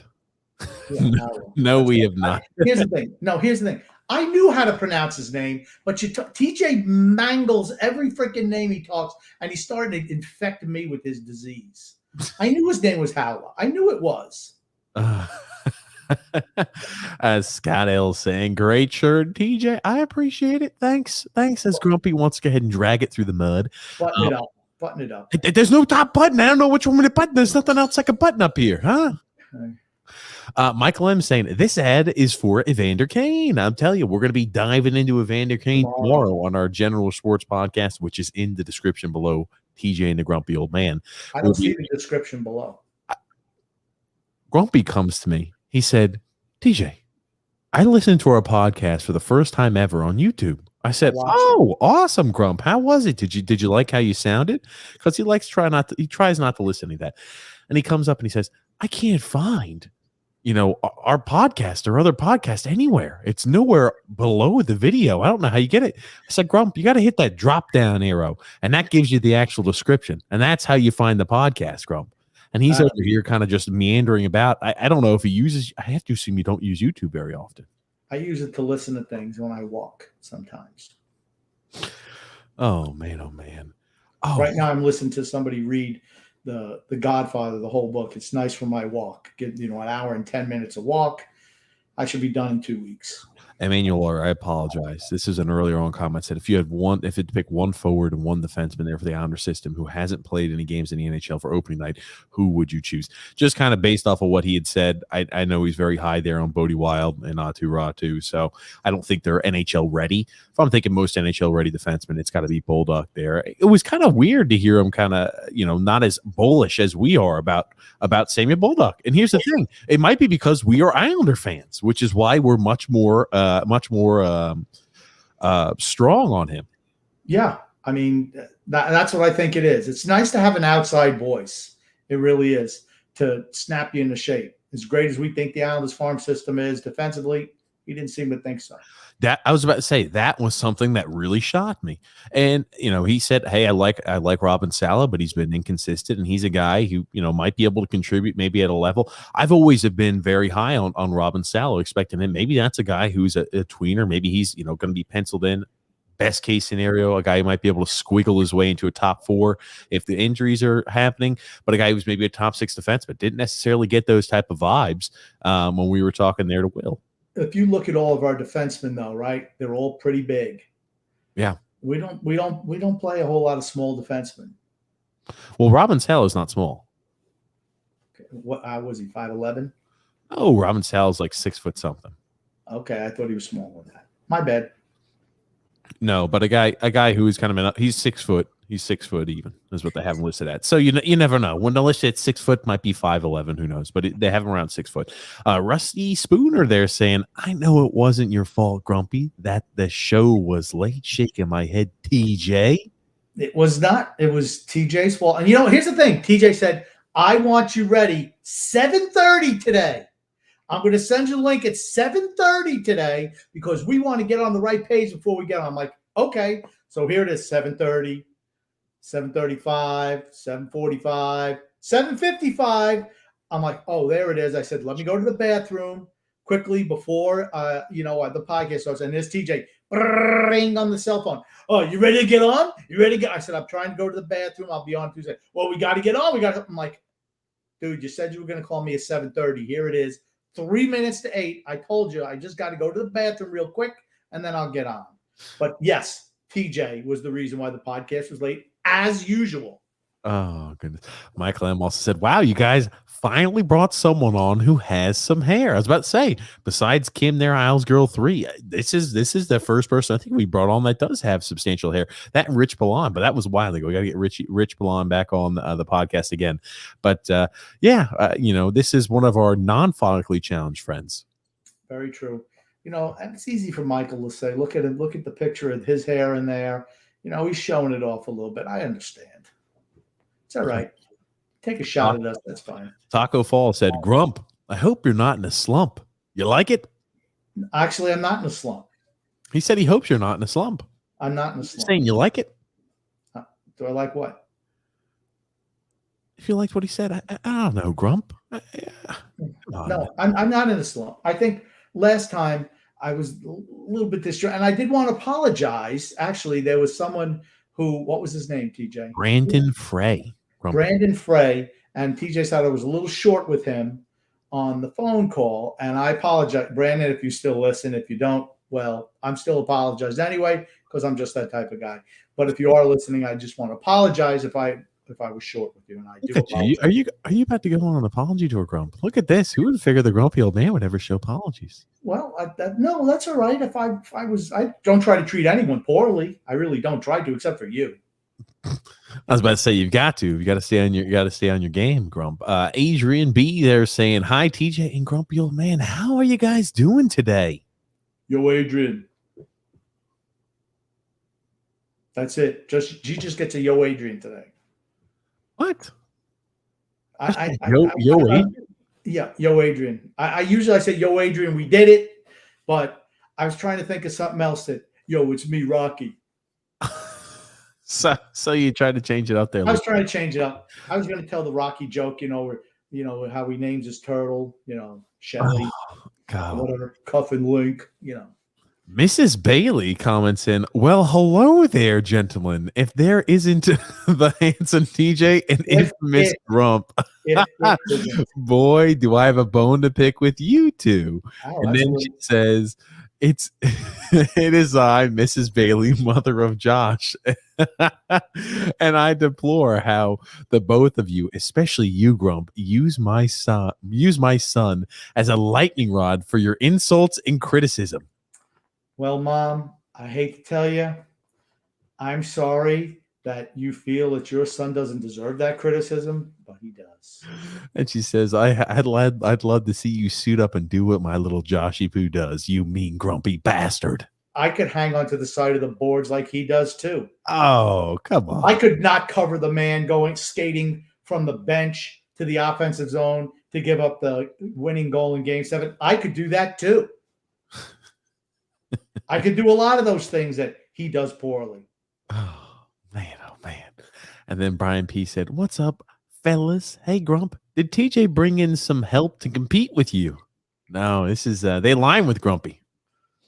Hey, all I have to say, and I liked Will, we're two totally different people. And I like him because he brought something different to the show today, honestly. So I really enjoyed him today. But no competition for me. There's no hey, all is friendly in love and war. Michael M said, "TJ, you have more hair on your chest than you do on your head." Oh man, Michael M bringing it out here. I thought we were kind of done with the hair stuff, but no. Once again, it's like herpes. It just keeps coming back. Grumpy. I don't know how to pronounce his first name. Azaria?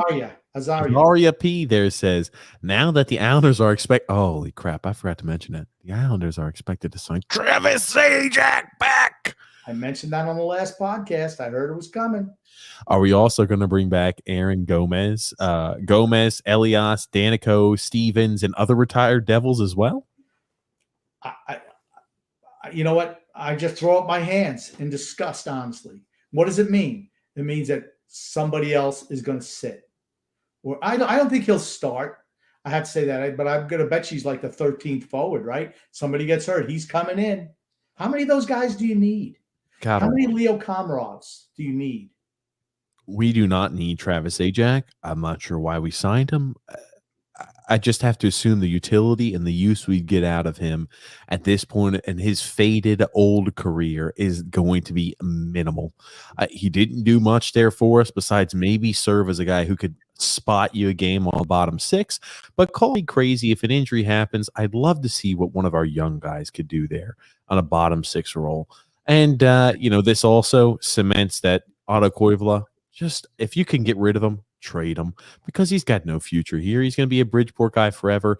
I would try to leave if any way, shape, or form. I try to be traded. I mean, you kind of see the writing on the wall. All four centers are going to be re-signed back, and now you've got your guy here as your replacement or as a seventh, or what do they use that term as?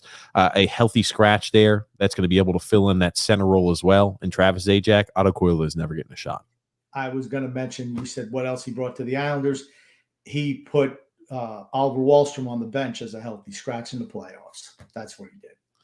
Yeah, well, maybe this will give us a chance to start Oliver Wahlstrom there in Bridgeport. For me, it's just frustrating because all of our forward spots are filled right now. They're all filled. If you want to get a Tarasenko, you're going to have to trade one of the forwards. Which I think they're going to. I think if they get a Tarasenko, they're trading Josh Bailey. I can only hope. I can only hope and pray. Emmanuel R. saying, do you think the new assistants in Bridgeport are there to be the eventual replacement for Brent Thompson? From the Devils. They brought over an assistant from the Devils. I mean, what is this, Devils North? I mean, I don't know. The Devils haven't won anything since, 2003? I mean, they picked first more often than they've made the playoffs, I think. Rusty Spooner said, selfish TJ, never showing Grumpy any promotion. Love is unreal. Carte blanche, TJ. Get him, Grumpy. Carte blanche. Oh. That's what I said. Come on now. Man, oh man.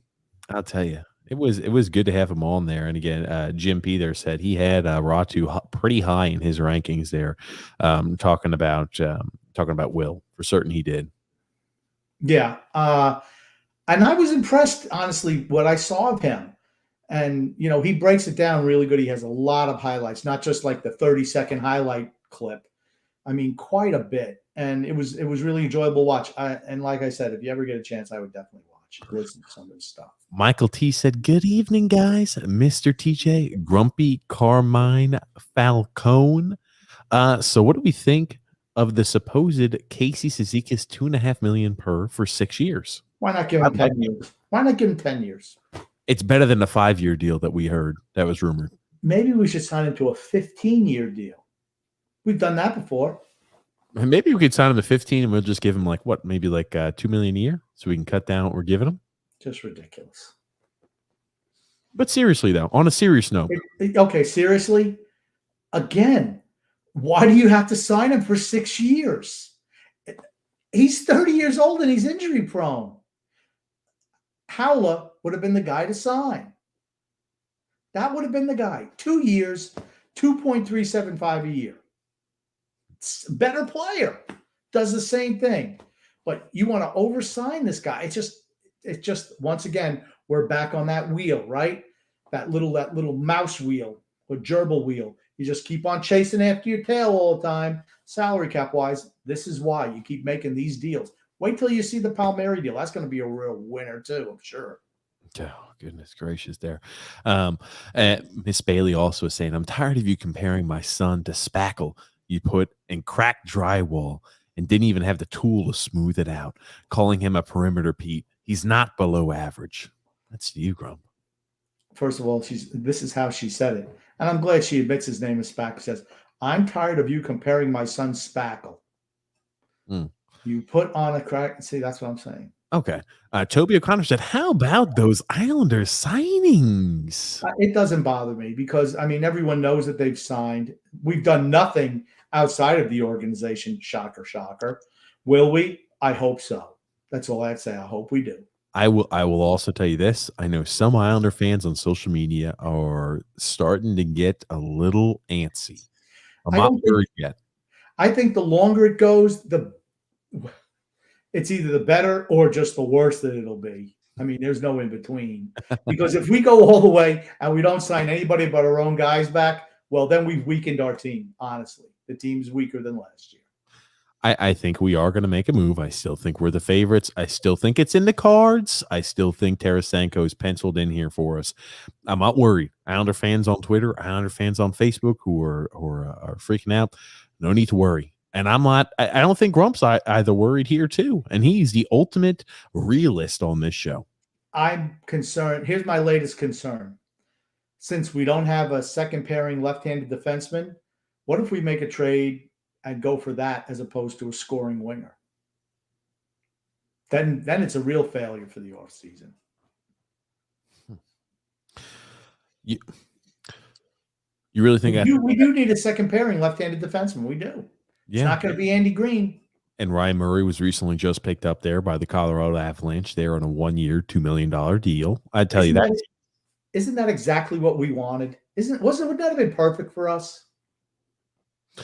I think it would have, because it gives your guy, well, who knows? With Will on the podcast now, I'm not thinking maybe Bolduc could step up there the year after. Who knows? I thought I've been all high on him, but maybe it's I've got my Islanders blue and orange rose colored glasses on when I look at Samuel Bolduc, and maybe that's why I project him to be on the fast track there to the NHL.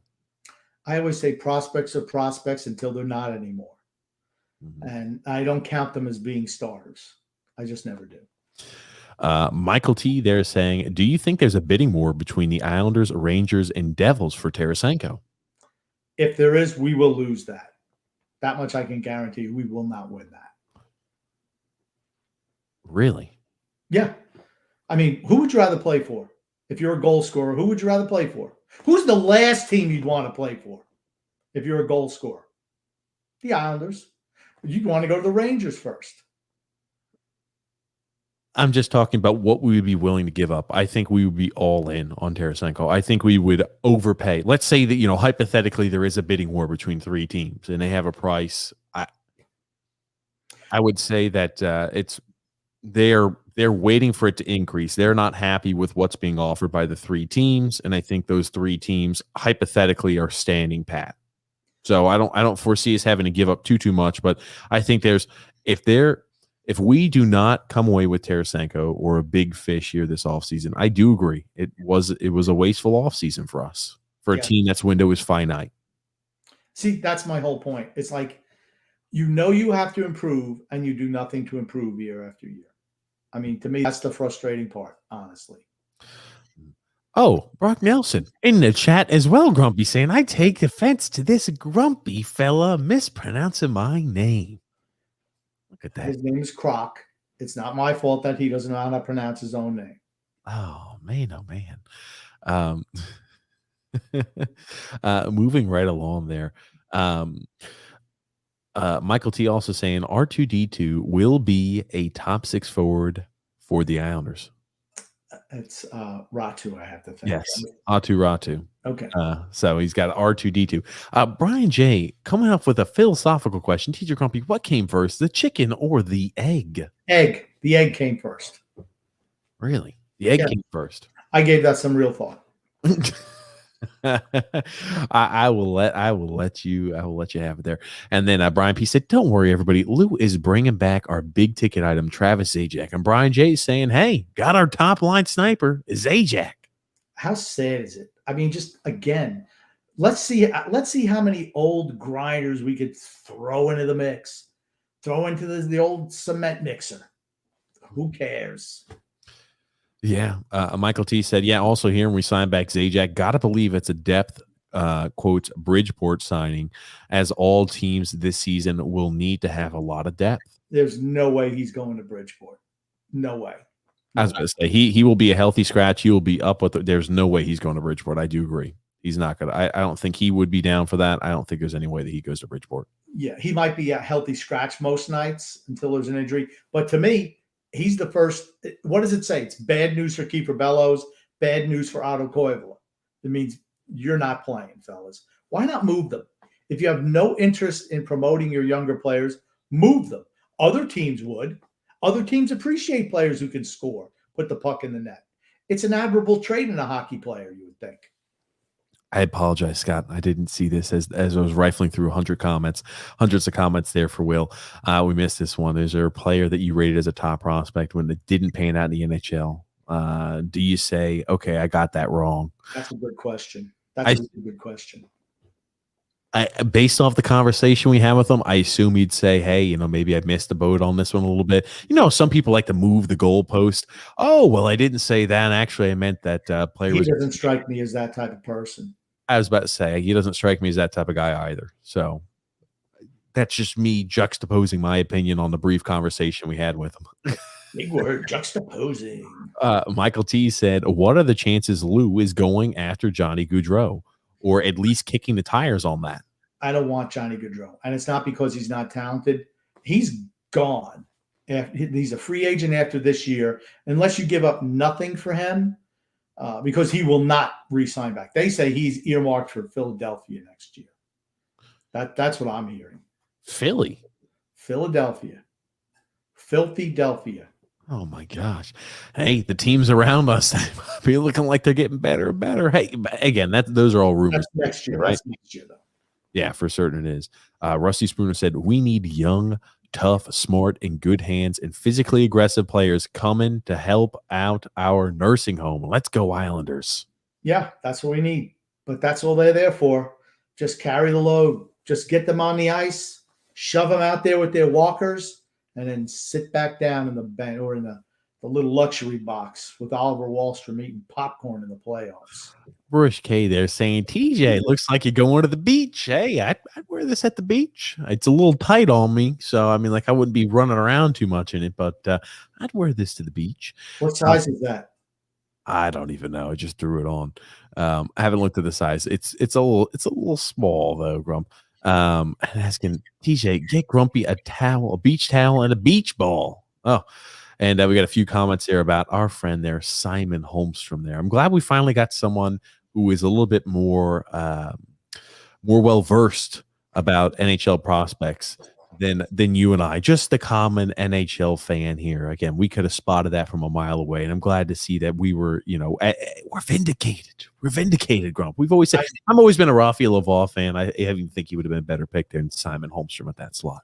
Yeah, I was a Phil Tomasino guy, McMichael and Kaliev, the three amigos, as D Cut would say, all of them over Casper. He's not going to make it. Sorry. Mm-hmm.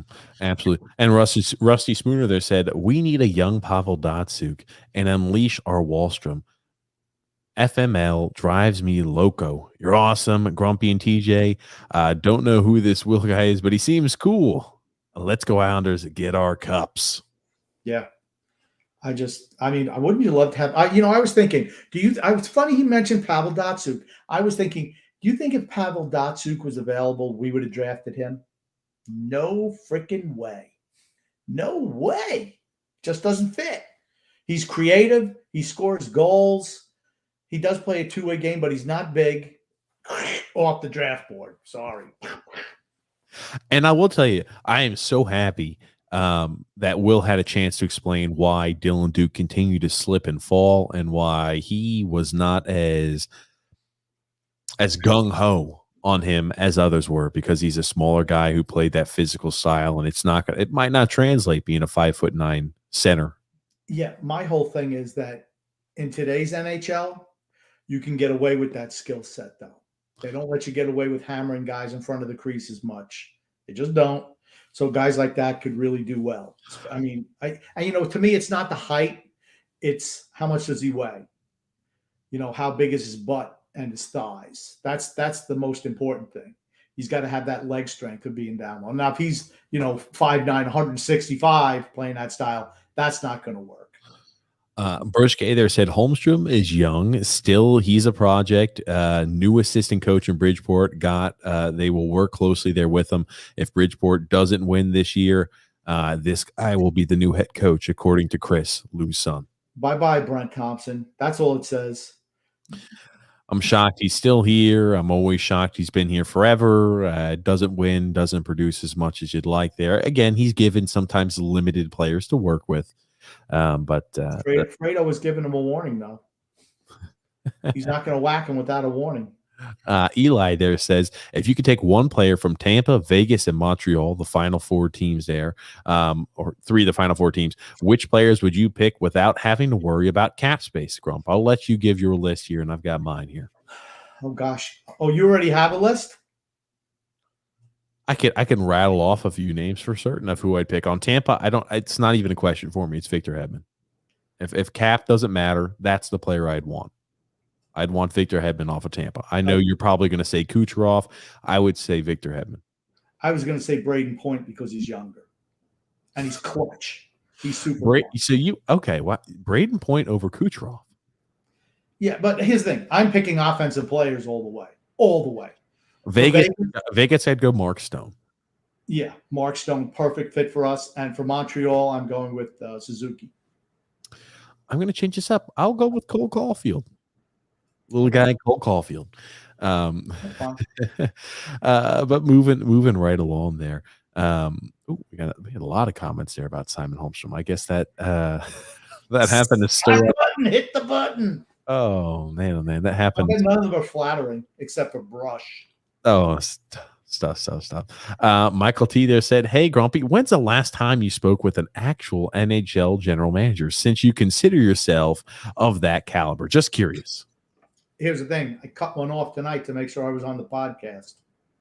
That is true because we did get a call from our friend Lamrillo. And we had to say, man, we're performing. On Saturday, sure, we could take a call like that. But Wednesday, not in the cards. Grumpy. This name. I forget his name all the time. Isn't his name Daniel or Nick? Daniel, maybe. Guys, I really feel like we need to start Sebastian Aho next season. His stats are really good in the AHL. He provides offense like we need, and he'll grow on defense there in the Trot system. I think he should get a shot, too. I don't think he will. He's a smaller defenseman, and he's more of a puck mover type. Unfortunately, that's not what we like. But I've always liked Aho. I didn't think he ever looked out of place whenever he was there. I thought he was fine enough defensively, certainly better than Hickey. Could you imagine trying to slither Hickey back in the lineup this year? If they don't get another left-handed defenseman, how would you like that? I'd much rather have Aho. One thing, too, to remember about Aho, he did get a few games up here this year in a pinch, but it's funny, right? Will even mentioned it back when he had that baptism by fire under the Doug Waite system. Man, oh, man. I mean, it was hard to watch. But he has, I think, grown down there in Bridgeport, and I'd be interested to see what he has to offer. I would not feel comfortable saying you're going to play top 4 minutes. If you want to slowly ease him in on a bottom pairing defenseman and you've got somebody else, you go ahead and bring in another veteran, but you want to slowly ease him in as you want to give guys time and rest because this is going to be a season to where we're going to be playing a lot of games in a short amount of time period. I have no problem at all with that. And you kind of slowly see, all right, what he has. Because remember, he's on a one-way contract this year. Technically can be claimed if you go ahead and send him down there to Bridgeport. And for me, he'd be a good fit with Scott Mayfield. Mayfield was at his best. I'm excluding the playoffs last year. When he was playing with Devon Taves, another puck-moving defenseman. That's the weakest part of Scott Mayfield's game. But if you team him with a good puck mover, I think he's really good. Absolutely there, Grump. And moving right along there, he said he hadn't struggled there to find his game in the NHL. Hasn't really gotten a shot his first year in the NHL. Then They let him play for 2 or 3 games. He put up 2 points. It's ridiculous. He said it makes me actually hate Barry Trotz and Lou Lamoriello. Well, I'm not sure I'm on that side just quite yet, but yeah, but the whole thing is, I just wish they would give the young guys a chance. It's like they just won't give them a chance, and that's frustrating. You don't know what you have until it's too late, like with Devon Taves, right? I mean, you should have known, and there's no way he should have been allowed to leave. You should have known what his value was the year before. It's just frustrating, that's all. Well, I know he had the shoulder injury the year before, but that's just not a guy you should have let escape. And I feel he was let go because he was younger, and he wasn't the type of defenseman that they like. Michael T. there chiming in saying, is Lou ready to throw one of our top defensive prospects, Bolduc, Wild, etc., into Letty's spot? I think Wild is not ready. He's at least 2 years away, at least. And, Bolduc, I thought maybe was 1 year away, maybe 1, possibly 2 years away is what that looks like. Yeah, I was hoping Bolduc maybe could step in, but I have to think if it's going to be someone within the organization, doesn't it have to be Aho, really? He's been, he's the guy who's been the 7th defenseman now for a while. I just hope it's not Hickey. That's all I have to say. I just don't want it to be Hickey. I'd be shocked. I'd be shocked if Thomas Hickey was the 7th defenseman. Yeah, it can't be. What if he was the 6th defenseman? What if he's a regular? That's what I'm saying. I just can't be him. Come on, don't even entertain it. That's okay. Be the case. Brian G. there said Wally will play on the team. He's earned it. True, he has earned it. For certain. Again, I don't anticipate he'll be down there in Bridgeport. Some people are rumoring he is. I just can't see it. And then Rusty Spooner saying you can't deny Wallstrom will. He's a playmaker also, makes his teammates rise up and play better as well. Thought you'd be able to oh man. Glasses. Rusty, friendly. Come on now. Alexander's also saying Ishikov is at best a third line center. He's small, but as opposed to Wallstrom, I used to feel like that's all that Wallstrom was too, was a shot, but it's changed. He's not afraid to mix it up. He comes back and he helps out defensively. He's turned into a much better player in a shorter amount of time than I thought he was capable. And Bruce King's also saying there, hopefully the Islanders will sign back Ben Marigas and then Logan Cockrell to pro contracts. They're never going to play with the big team. Cockrell will be a guy who can be a good bottom six forward. I do believe that. What is he going to play?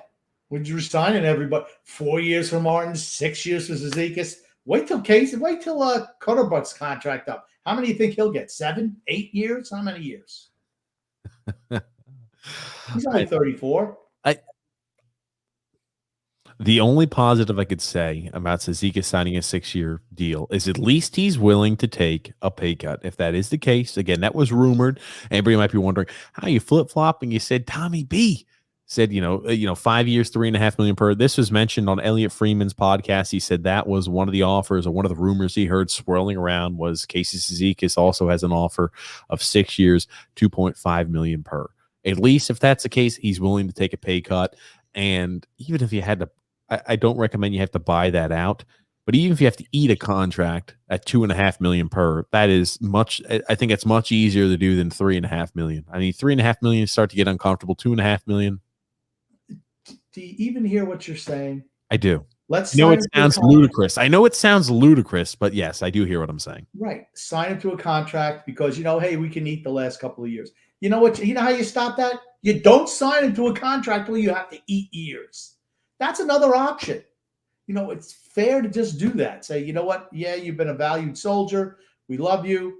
We're not signing you for 5 or 6 years. Sorry. You're a 4th line grinder who's hurt.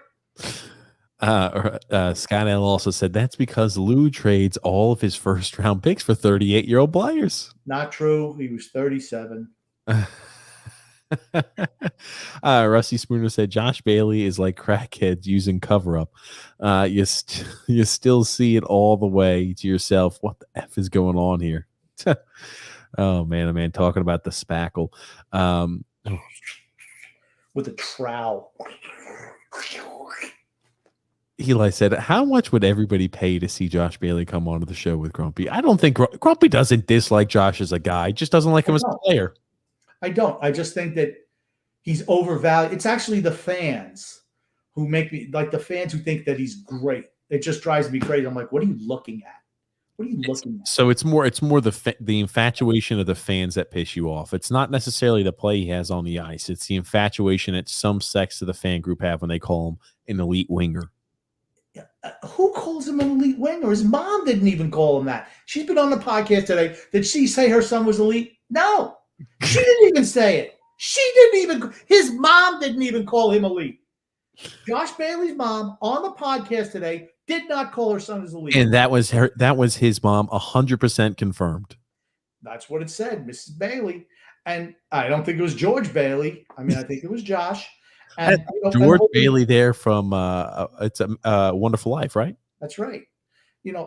All she said was that perhaps he was above average, and she put that in quotes. So I don't even think she thinks that. She probably just thinks he's a ham and egger, just like I do, a jag. Oh, if he was playing on the third line, making $3 million a year, I'd have no problem with Josh Bailey. Brian P. They're saying, well done, Will. Also giving Will the credit he deserves. That's and then Get Eated said 6 years is way too much for Cizikas. We were saying 5 years was way too much. Now it's 6. What's it going to be next week? 7, 8? 7 years. 8 years is way too many years there for Casey. It just gets better. The longer it goes, the longer his contract is going to be rumored to be. Reminds me of that movie, The Best of Times, with Kurt Russell and Robin Williams, where Kurt Russell was throwing the touchdown passes against Portersville. And they said, yeah, remember the time I threw 6 touchdown passes? He's like, you realize it was only 3. He's like, the guy goes, oh, no, it was 7. He's like, hey, I like it. I get better with age. Maybe next year it'll be 8. That's what it's going to be like with Casey Cizikas' contract years. Oh, goodness gracious there. And Brian P. saying, 100% I will throw up if Wally is in Bridgeport next season. That you're going to find a lot of pissed off Islanders fans at that. Bruce K said, I'll get the bucket ready. Oh, I like you know what? I hate to say it. That was funny from Brush. That was funny. Michael N. said, if Leo plays another game as an Islander, I'm kidnapping Chris Lamarillo. You know what? All you're going to do is find him slumped in his chair like the other Fredo. I'm not dumb. I'm smart. Not dumb like people say, and I deserve respect. Don't you know that's Fredo Corleone? He just knows. Scott L. said, I know a player has the right to arbitration. With Pelech choosing arbitration, that's not good for him to get on Lou's bad side. Too bad. That's his right. If they were close in contract negotiations, and here's the thing, it still could get signed before it goes to arbitration. It's never a good thing. When you have to go in there and rip a player for something, I mean, I know if I was a player, that would bother me. If you were coming out, because here's the thing, Pelech's a good soldier, right? Everyone agrees that. Pelech's an excellent soldier who sacrifices his style to say, I will be 100% defensive oriented and focused, and I will not, again, offense isn't one of his strong suits, but I will subvert any type of offense I can maybe put forward into playing 100% defense. He's the type of defenseman every team wants to have. Is he worth $7 million a year? No freaking way. No way. I think you'd be crazy to think he's not going to at least make 6, maybe 6.5.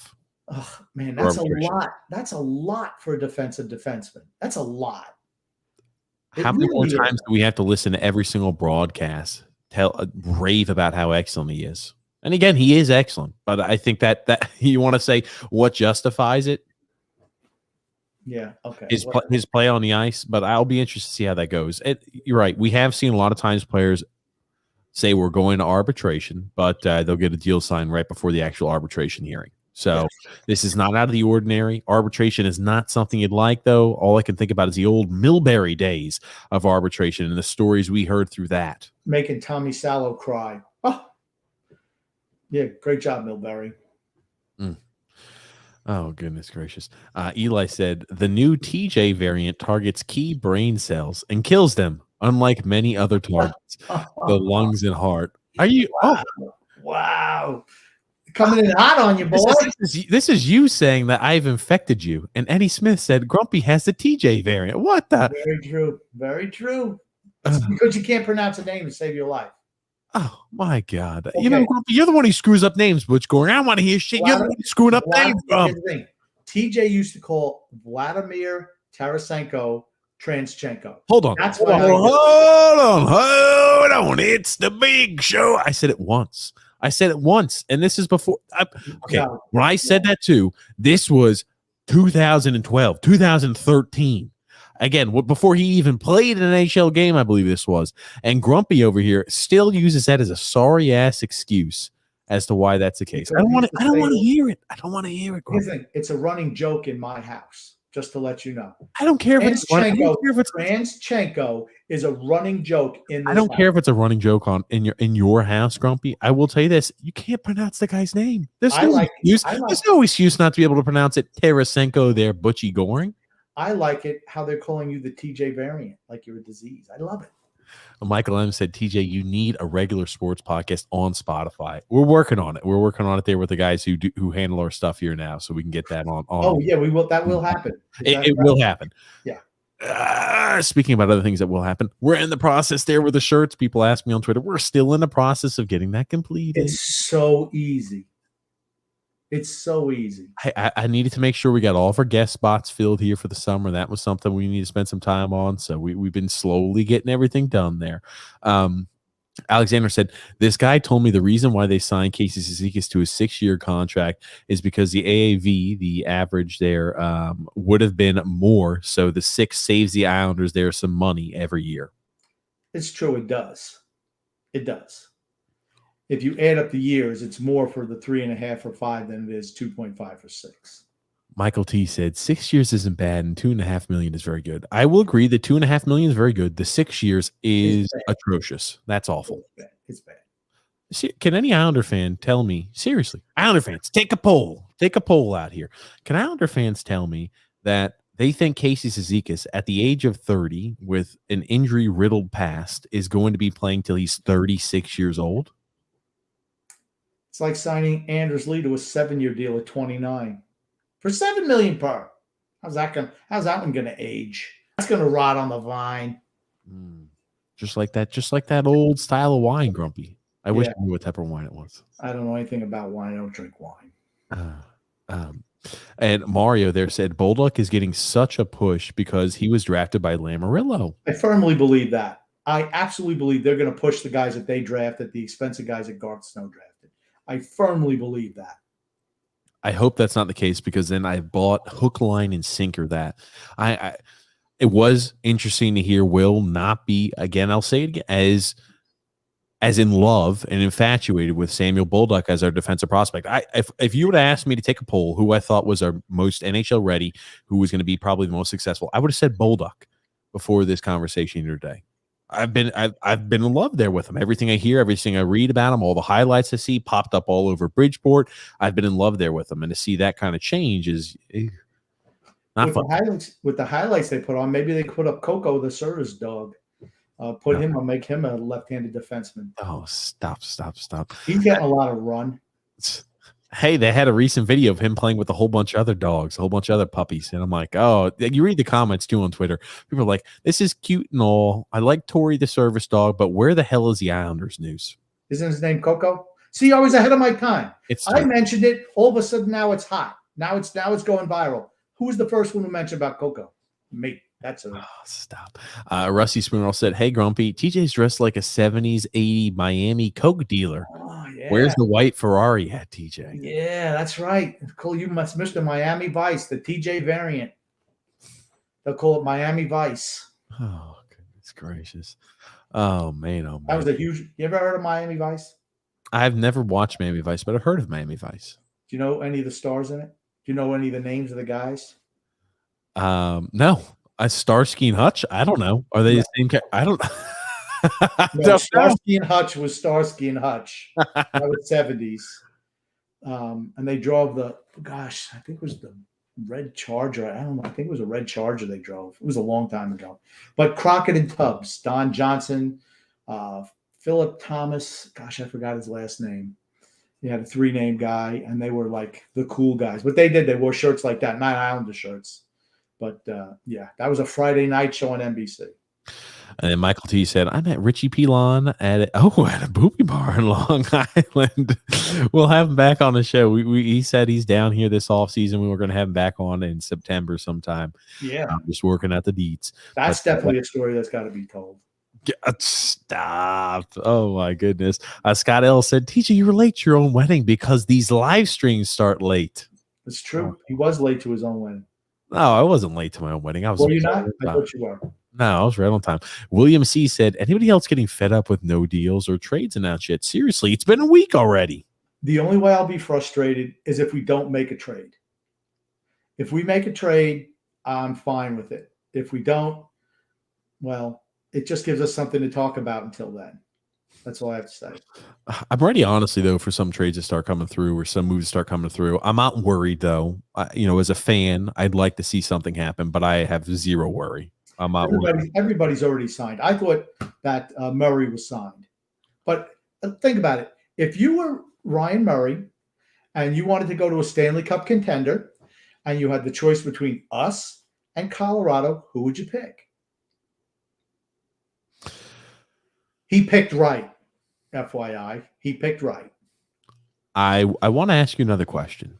We're going to play a fun game saying, if you're not worried, like myself and Grumpy, when is a time period, worst case scenario, if you're still not hearing any news on a trade front, any news on a deal front, signings, when do you start to worry?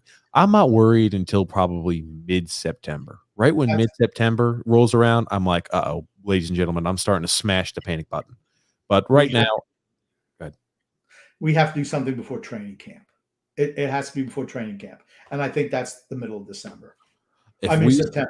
I'm sorry. If we start to see our deals start to slowly trickle out when they start releasing that information and there's no deal done by training camp, I am worried. Yeah. Me too. I mean, the whole thing, there has to be a trade in the works. There's no other explanation. We have plenty of money to sign back any of our free agents, unless Lou, spent like a drunken sailor signing back Kyle Palmieri and, Zajac and Parise. All those other ham and eggers from Jersey.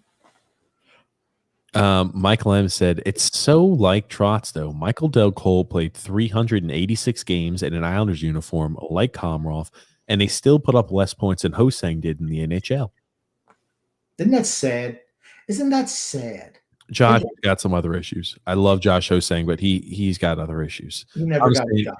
The more and more I see items pop up, like he was asked there to leave Obero, I believe it was one of the Finnish teams, and he wound up joining up another one because he was out of shape. Again, it could have been because he wasn't able to practice as much. We heard Rich Ballon come on this last summer and talk about how his son Garrett wasn't able to do as much training as he'd like there because of COVID. So, I'm willing to give Josh the benefit of the doubt. Maybe that impacted him because that was during the heat of COVID.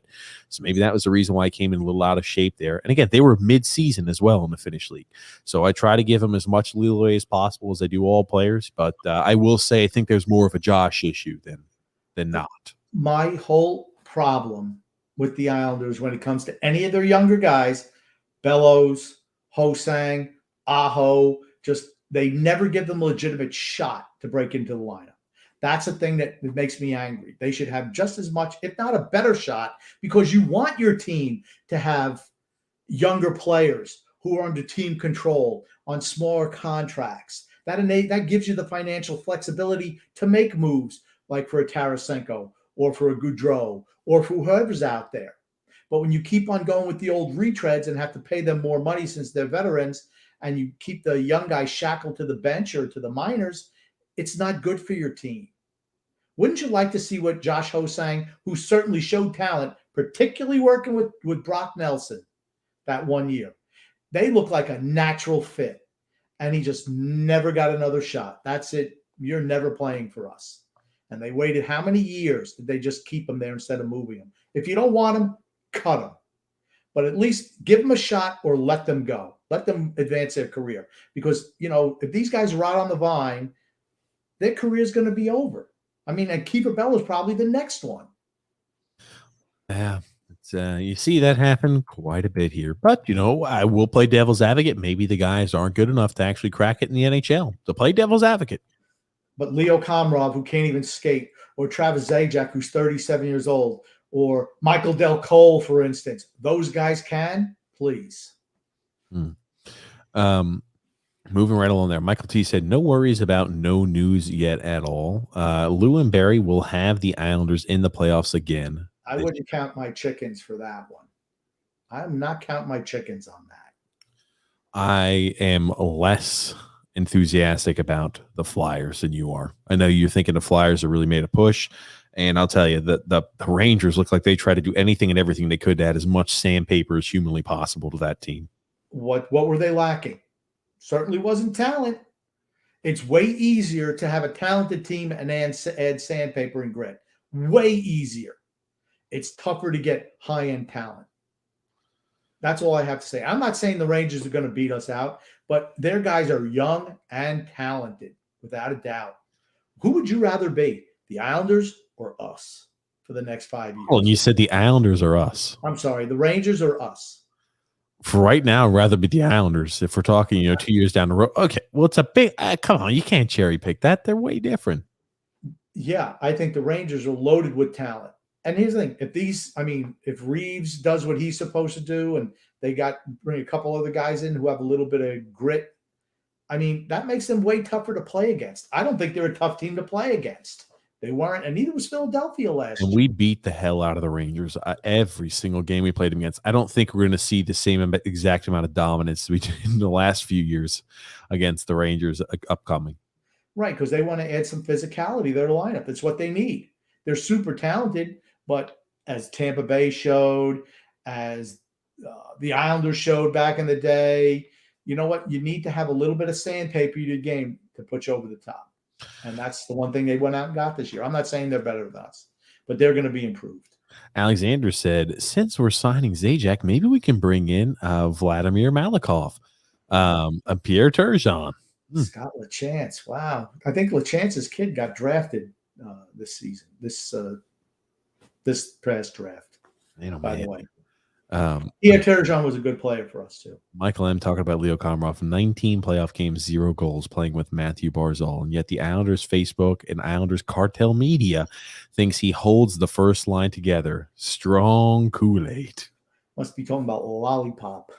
Mr. Lollipop, Leo Komarov. That's what you're talking about. I hate when they bring out the metrics to try to make something that your eyes see doesn't work. But we're going to bring out those metrics. Oh, look at how strong the defensive metrics are. Okay, they're not your fourth line. They're your first line. They're there to score. I have to keep on reminding people because they forget sometimes. And also, condolences definitely out to Donald Rosner there and his family, and Steven Rosner as well. They lost their mom there, Leanne Rosner there. He's the owner of the Blue Line Deli, and again, so everybody knows about that. It's very well known out there on the island. And again, condolences there to them, losing their family member like that. I believe it was cancer there, but definitely condolences there for your loss. Absolutely. And Sal P there saying, if anybody thinks Zizekas has more than 1 or 2 decent years left in him, you're crazy. He's fading fast, and I love what he's done here, but 6 years is insanity. That is my whole thought on that. Just his style of play, right? Ultra physical, grinding. It wears you out. He's injury prone. I didn't think he was as good last year. I didn't think the fourth line was that good last year. They had a couple of games where they were good, but they were outclassed a lot of the time. They couldn't get out of their zone most of the year. You think that's getting better the older they get? I'm sorry, it's not. And then Azaria P there says, does Chara make sense now that Ryan Murray is signed? I have no issue signing old players. They have no issue signing old players. Sorry. He can't skate anymore. Chara can't skate anymore. He can't. No. And Daniel Chara, all-time great, first ballot Hall of Famer. No.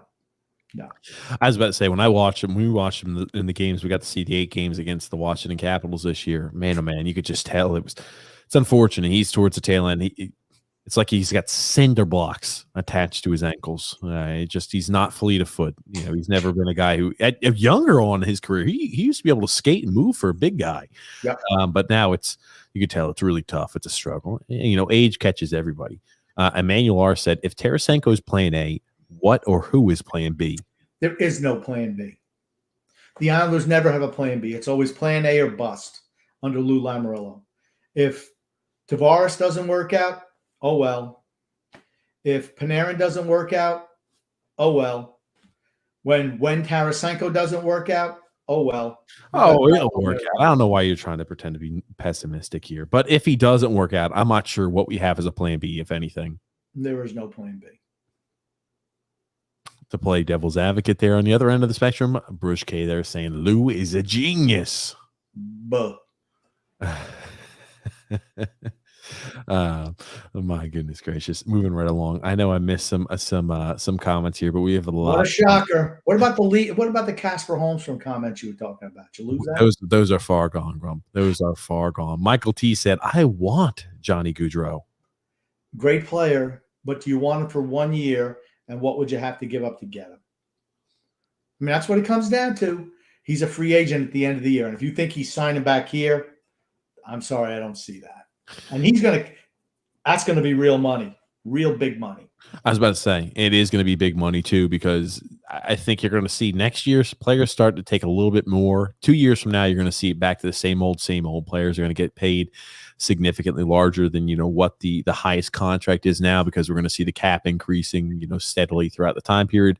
Even next year, if you're a free agent, you could say, hey, there's only 1 more year left of this flat cap. The thing that frustrates me with what Lamoriello did wasn't that he did I thought he should have cleared cap, which he did. And we got rid of a veteran contract in Jordan Eberle. We got rid of Leddy, and I was happy about that. But what was the thing I was worried about right from the beginning? That we were just going to reinvest it and throw too much money at guys already on our roster who have already proved that they cannot do the job to win a Stanley Cup. Already been proven 2 years in a row. And so far, what are we seeing? We're just re-signing those guys again, and you've lost Leddy with no replacement. That's all you've done. You lost Jordan Eberle, no replacement. Not Kyle Palmieri. Kyle Palmieri was on team last year. He was on team. Oh, that's right. Shucks. Yeah. I was playing the other side of the argument like they like to do.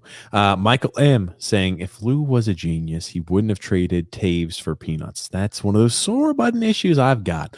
It's always one of those things that I hate to talk about, because even if you wanted to trade Devon Taves and you need to get rid of him, he signed, a cheap contract, roughly about like what, $4.3 million a year for 4 years? 4.1. I think it was 4.1 a year. 4.1 million a year for 4 years. Even if you wanted to get rid of him, should have got more than 2 seconds for him. But I don't want to, beat a dead horse. But Get Yeeted said, Zajac, Parise, Leo Komarov, Pjanic, Johnston, why are they on this team? Because they're old and they're grinders. That's what they want. They want guys. They don't care about scoring. Who plays defense? Well, Parise doesn't play much defense, but he don't score anymore either. He's an old member of the band, though. Yeah. Getting the old Devils band back together. Yeah, that's it. Rusty Spooner said, if the egg came before the chicken, who laid the egg? It was hatched. It was just something that came out of the primordial ooze. It oozed up. Oh, my goodness. Oh, goodness gracious. Moving right along there. Michael T said, the answer is the egg based on evolution. Just ask Neil deGrasse Tyson. There you go. I hate to say, Michael T starting to smarten up, agreeing with the grumpy old man. Oh, goodness gracious. Took him a while. He's coming around to the dark side. And then Brian P. also saying about Lou being a genius. How about giving Leo Komarov 4 years, $12 million with a no trade clause? For Leo Komarov, 1 year for a minimum salary is what other teams would give that stiff. What a horrendous contract. But he's done it 100 times before, and he's going to continue to do it. He does it every single year. Every year. He overpays for aging, finished, toast, Jag veterans every single year. Sal P said, Gaudreau is from South Jersey, right outside of Philly. It would be like going home for him. That's where the scuttlebutt's been. It's him going back to Philly after this year. Has been for a long time.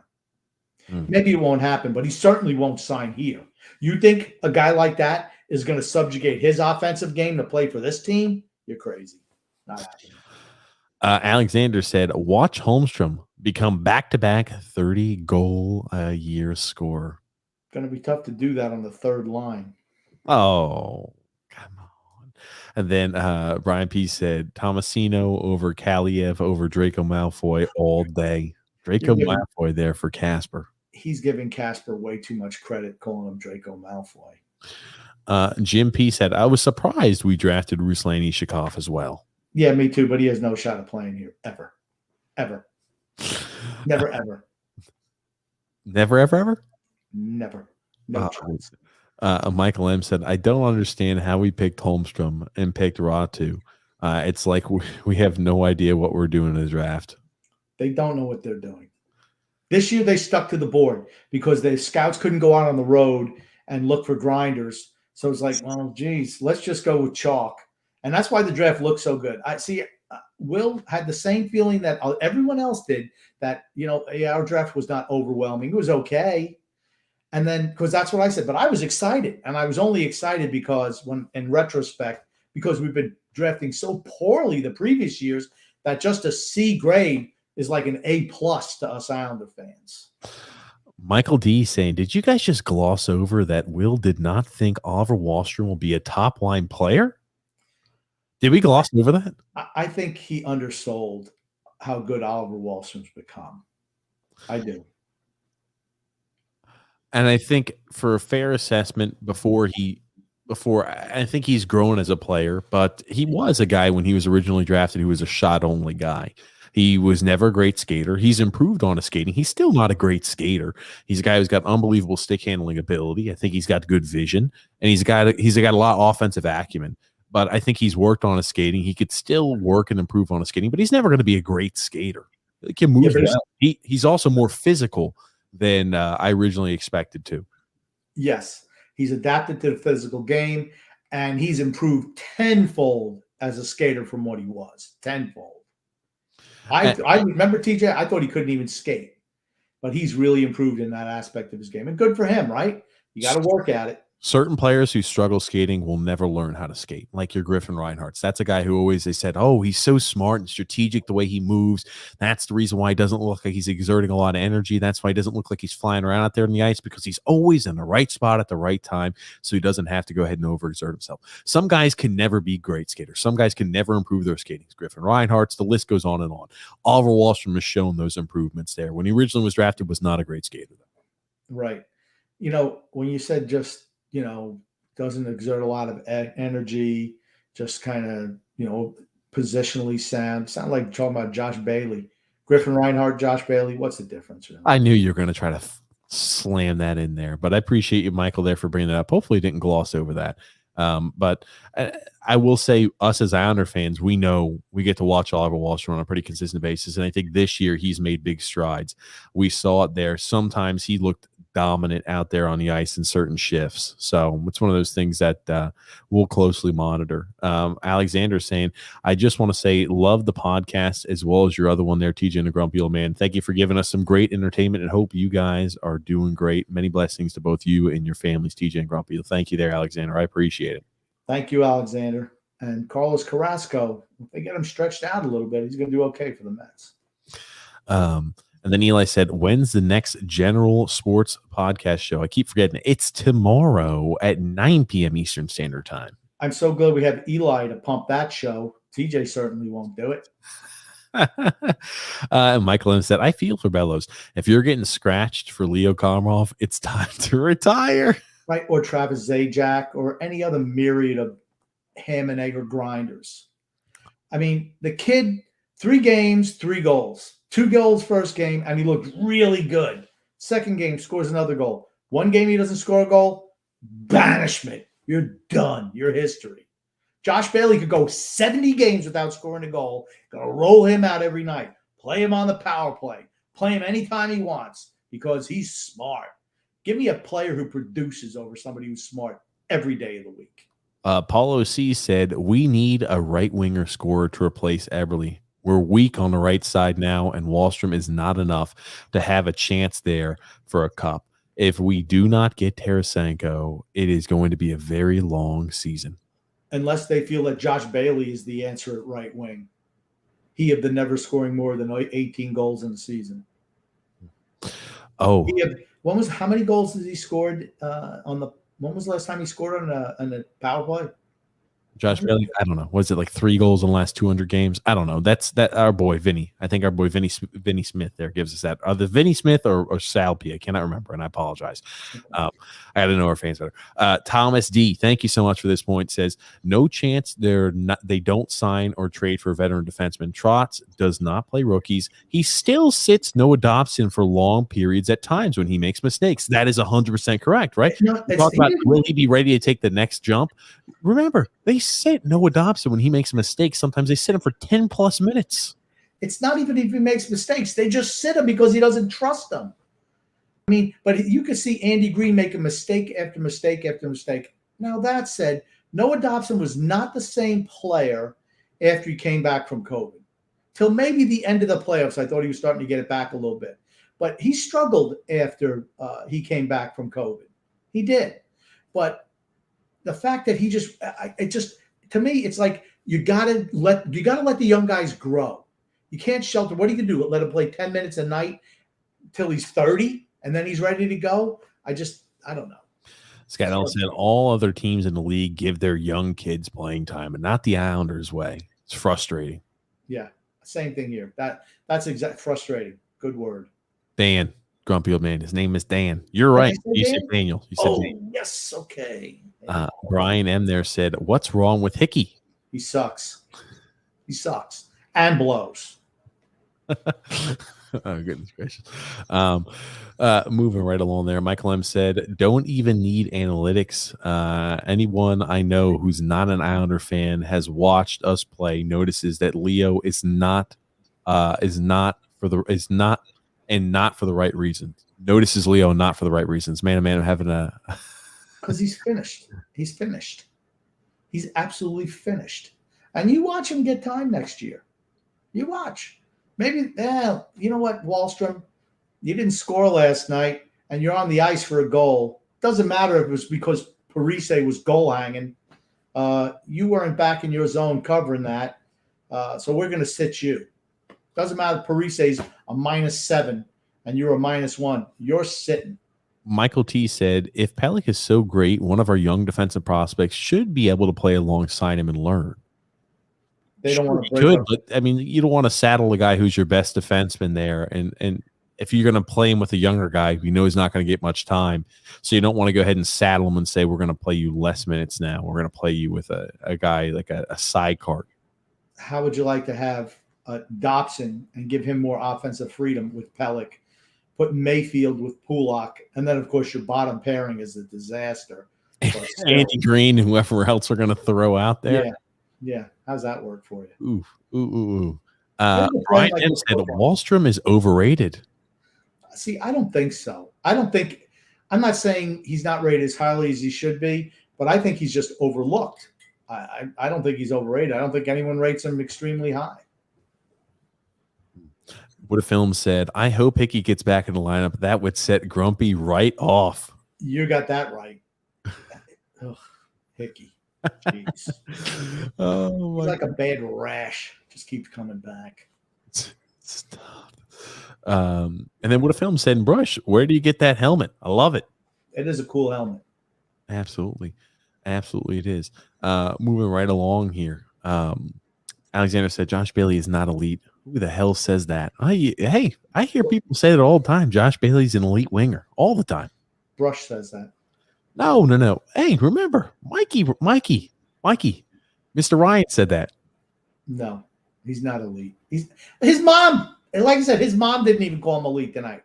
His mom even put in air quotes above average. She knows he's not. Everyone knows. Josh's mom knows he's not elite. What a film said, I think we should all pitch in and buy Grumpy a dog. Maybe a great day. Oh, my God, no. No, thank you. No freaking dog. Here's the thing. I'm not a dog person, okay? and my son has a dog, and we love the dog, but it's like, all right, when you going back home with the dog?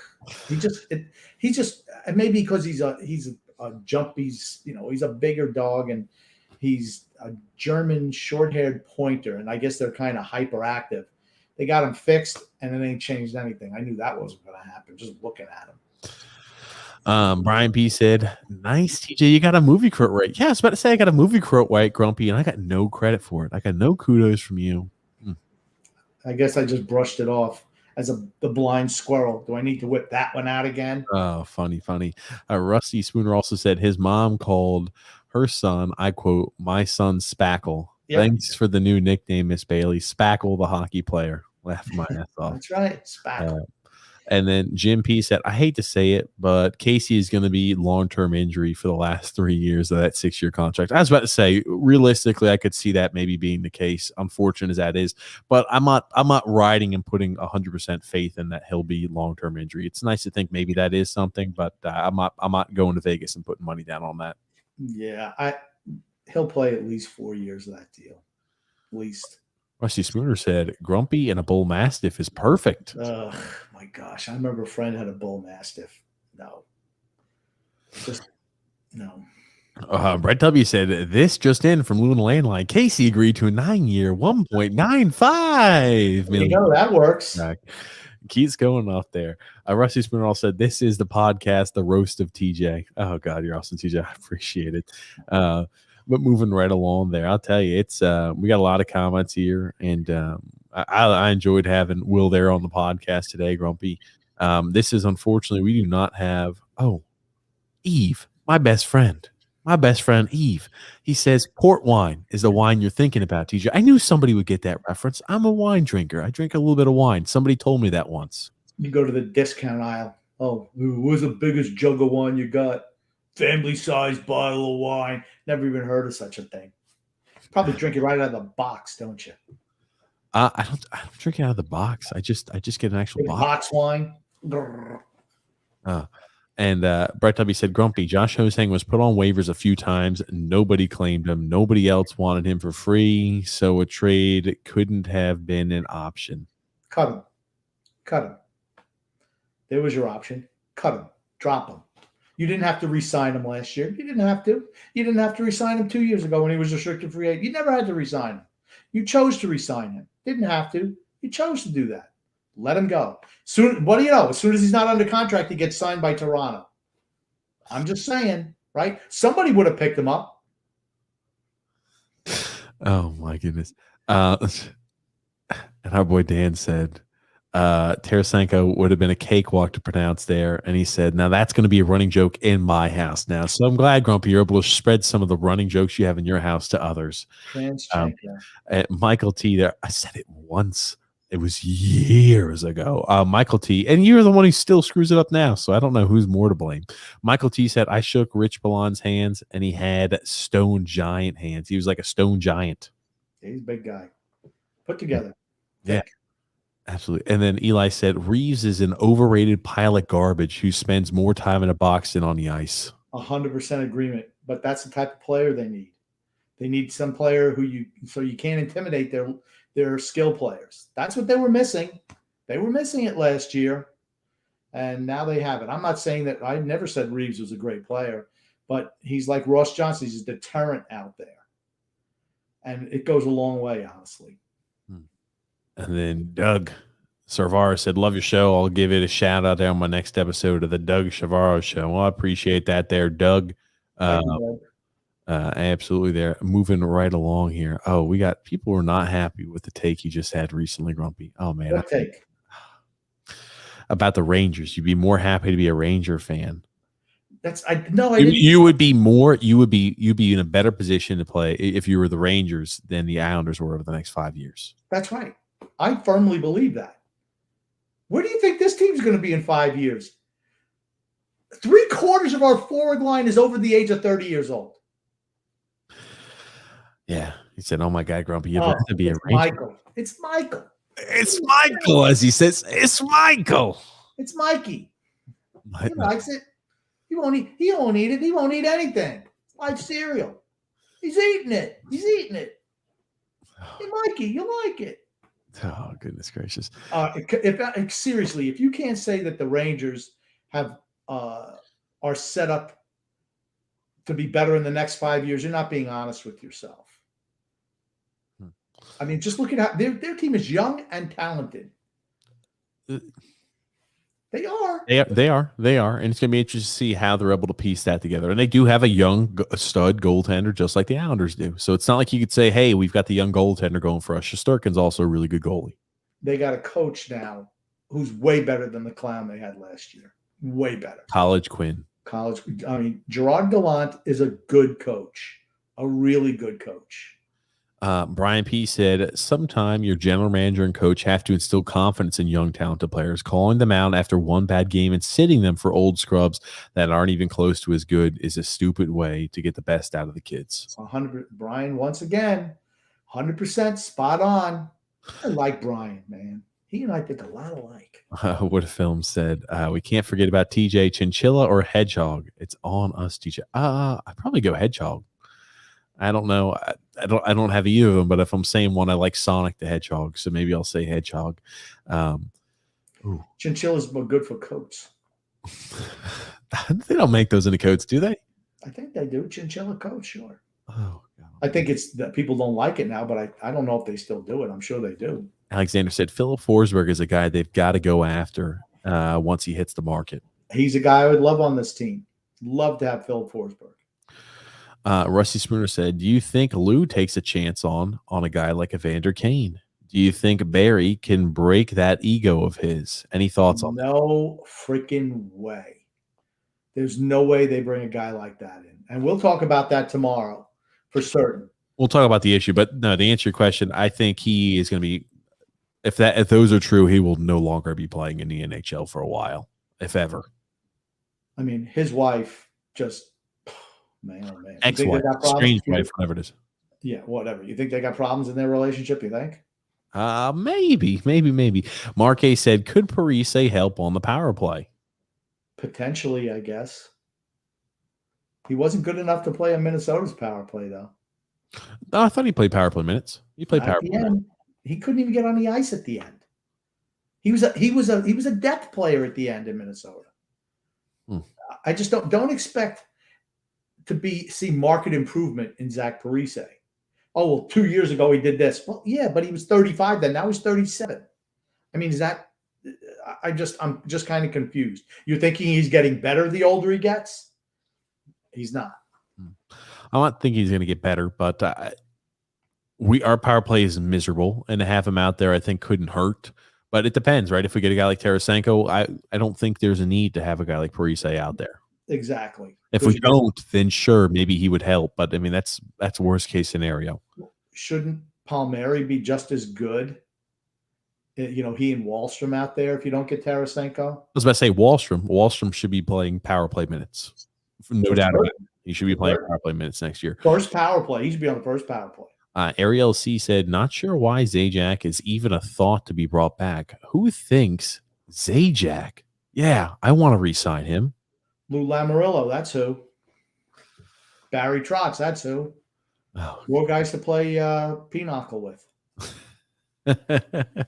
And then Michael T saying Evander Kane would be a major project, I would think. He's a guy, who's older. I mean, like, I understand him being a project as a young guy, but he's been in the league for how many years now? He should know better. He's got a real damaged reputation right now. That's bad news for him. I think that's a killer. It's a killer to his career. If that's true too, he'll never play again. Yeah, they're investigating. Let's hope it's not true. Mm-hmm. He's talented. And Ariel C also saying the silence is deafening regarding the Islanders not making any moves so far. Don't worry, Ariel. It'll be okay. We already know who we've definitely signed. Just all the Hammenegger Jags that we had last year. Sign them all back. We just lose Eberle and Letty, and everybody else is back. The rest of the gang is back. Plus Parise. Oh, yeah, Parise. I forgot about him. And whoever else we're going to get at the left-handed defense spot. I think that's worst case scenario. I think we're going to get Tarasenko. No need to worry. I'm not letting you, Grump. I think you want him. Vegas, you think we're getting Tarasenko too. I want him in the worst way. I want him. I absolutely want. I'm willing to roll the dice on Vladimir Tarasenko. I can't help just because you can't pronounce it still. Robert G said, what happens to Anatoly Goloshev? Bridgeport. Yeah, Bridgeport is right. We will not see too much of him. Maybe unless an awful injury happens. But yeah, that's another guy too, right? If you thought he had any chance there to play for us, signing Zajac there to an extension. Or signing Zach Parise. This guy's a goal scorer, right? I would rather have Parise over Goloshev, to be honest. I don't know about that. But moving right along here, Paulo C there says, I'd like Johnny Gaudreau, but he's a left wing, and we're okay there on the left side with Anders Lee, Bevilier. We need a right wing scorer, and it's Tarasenko. I agree. Tarasenko's the man. That's the guy I want. Michael M is saying Parise could put up 20 goals. Just don't think he'll be a power play guy if we get Tarasenko. I 100% agree. Yes. And then Ariel C said, no pun intended, but to play devil's advocate, if we don't do anything other than re-sign everybody and get Parise, I don't think it will be as bad as we think it is. A needle mover, no, but there is depth on this team. Believe me, I would much rather have Tarasenko in an Islanders jersey. Yeah, okay. Parise is not an upgrade over what we had last year. You've lost Eberle. You lost Leddy. And I'm not the biggest Leddy fan, but you have no one to replace him right now. And he did play 20-some-odd minutes a game. And that's tough to replace on the defensive end. Eberle's so who's going to be your first line forward? Palmieri? I don't know. I just to me, you haven't improved your team. And if you don't improve, you're going backwards. The only team that can afford to stay standing still is Tampa Bay. That's the only team because they won the cup. This team didn't win the cup the last 2 years. And if this is the lineup, we're not winning the cup next year either. Just not happening. Jesus. Alexander says Pierre Maguire hyping up Leo Komarov on the telecast just for standing in front of the net. That comes right from Lou and Barry. He gets his running orders from them. They tell him, yeah, this guy's doing great. Can you pump him up? Pierre pumps him up. Paulo C said Bellows should be our third line left winger. Why not? Why not? Wouldn't you love to see a line, Pajot, Wallstrom, and Bellows? Wouldn't you love? I think they did it for one game, didn't they? And they looked pretty good. I think it was one game. And they looked pretty good, I thought. I thought they looked pretty good out there. And Mark A, they're saying, I like Sebastian Aho. Give him a shot. Why not? Yeah, he's not ready to play top 4 minutes, but hey, as a guy who might be a bottom pairing defenseman, you could do a lot worse than that in the NHL. And a guy who's on a very manageable contract as well, especially if we're talking about cap issues we might have. Brian P said, there's more proof Lou is not a good cap general manager. He hasn't learned. You don't give 30-year-olds long contract in a cap era, especially on a flat cap. All top organizations develop young players and put them in the lineup. That's how you keep costs down. You give your young – that's why the younger players are getting paid the money now. Teams are not letting them get to be free agents when they're 27, 28 and sign to big deals. They're signing when they're 22, 23 to long-term deals. This way, okay, you might overpay a little bit now, but you're getting all throughout their prime and you wind up saving money in the long run, right? And I've often said, Lou's a great GM, but the salary cap that's just beyond his years. It just is. The salary cap is the great equalizer. And he still has not they should have somebody who just specializes in the cap. That's what they should have. I'm sure they do. I'm sure they do have somebody who does that. I don't think so. I think it's Lou doing everything. Ariel C said, people on Facebook praising Bailey, saying that they would never want to trade Bailey for Tarasenko. It's absolutely insane. I want what they're smoking. Yeah, if you gave me a one-up trade there, Bailey for Tarasenko, I'd take it in a heartbeat. Here's the caveat.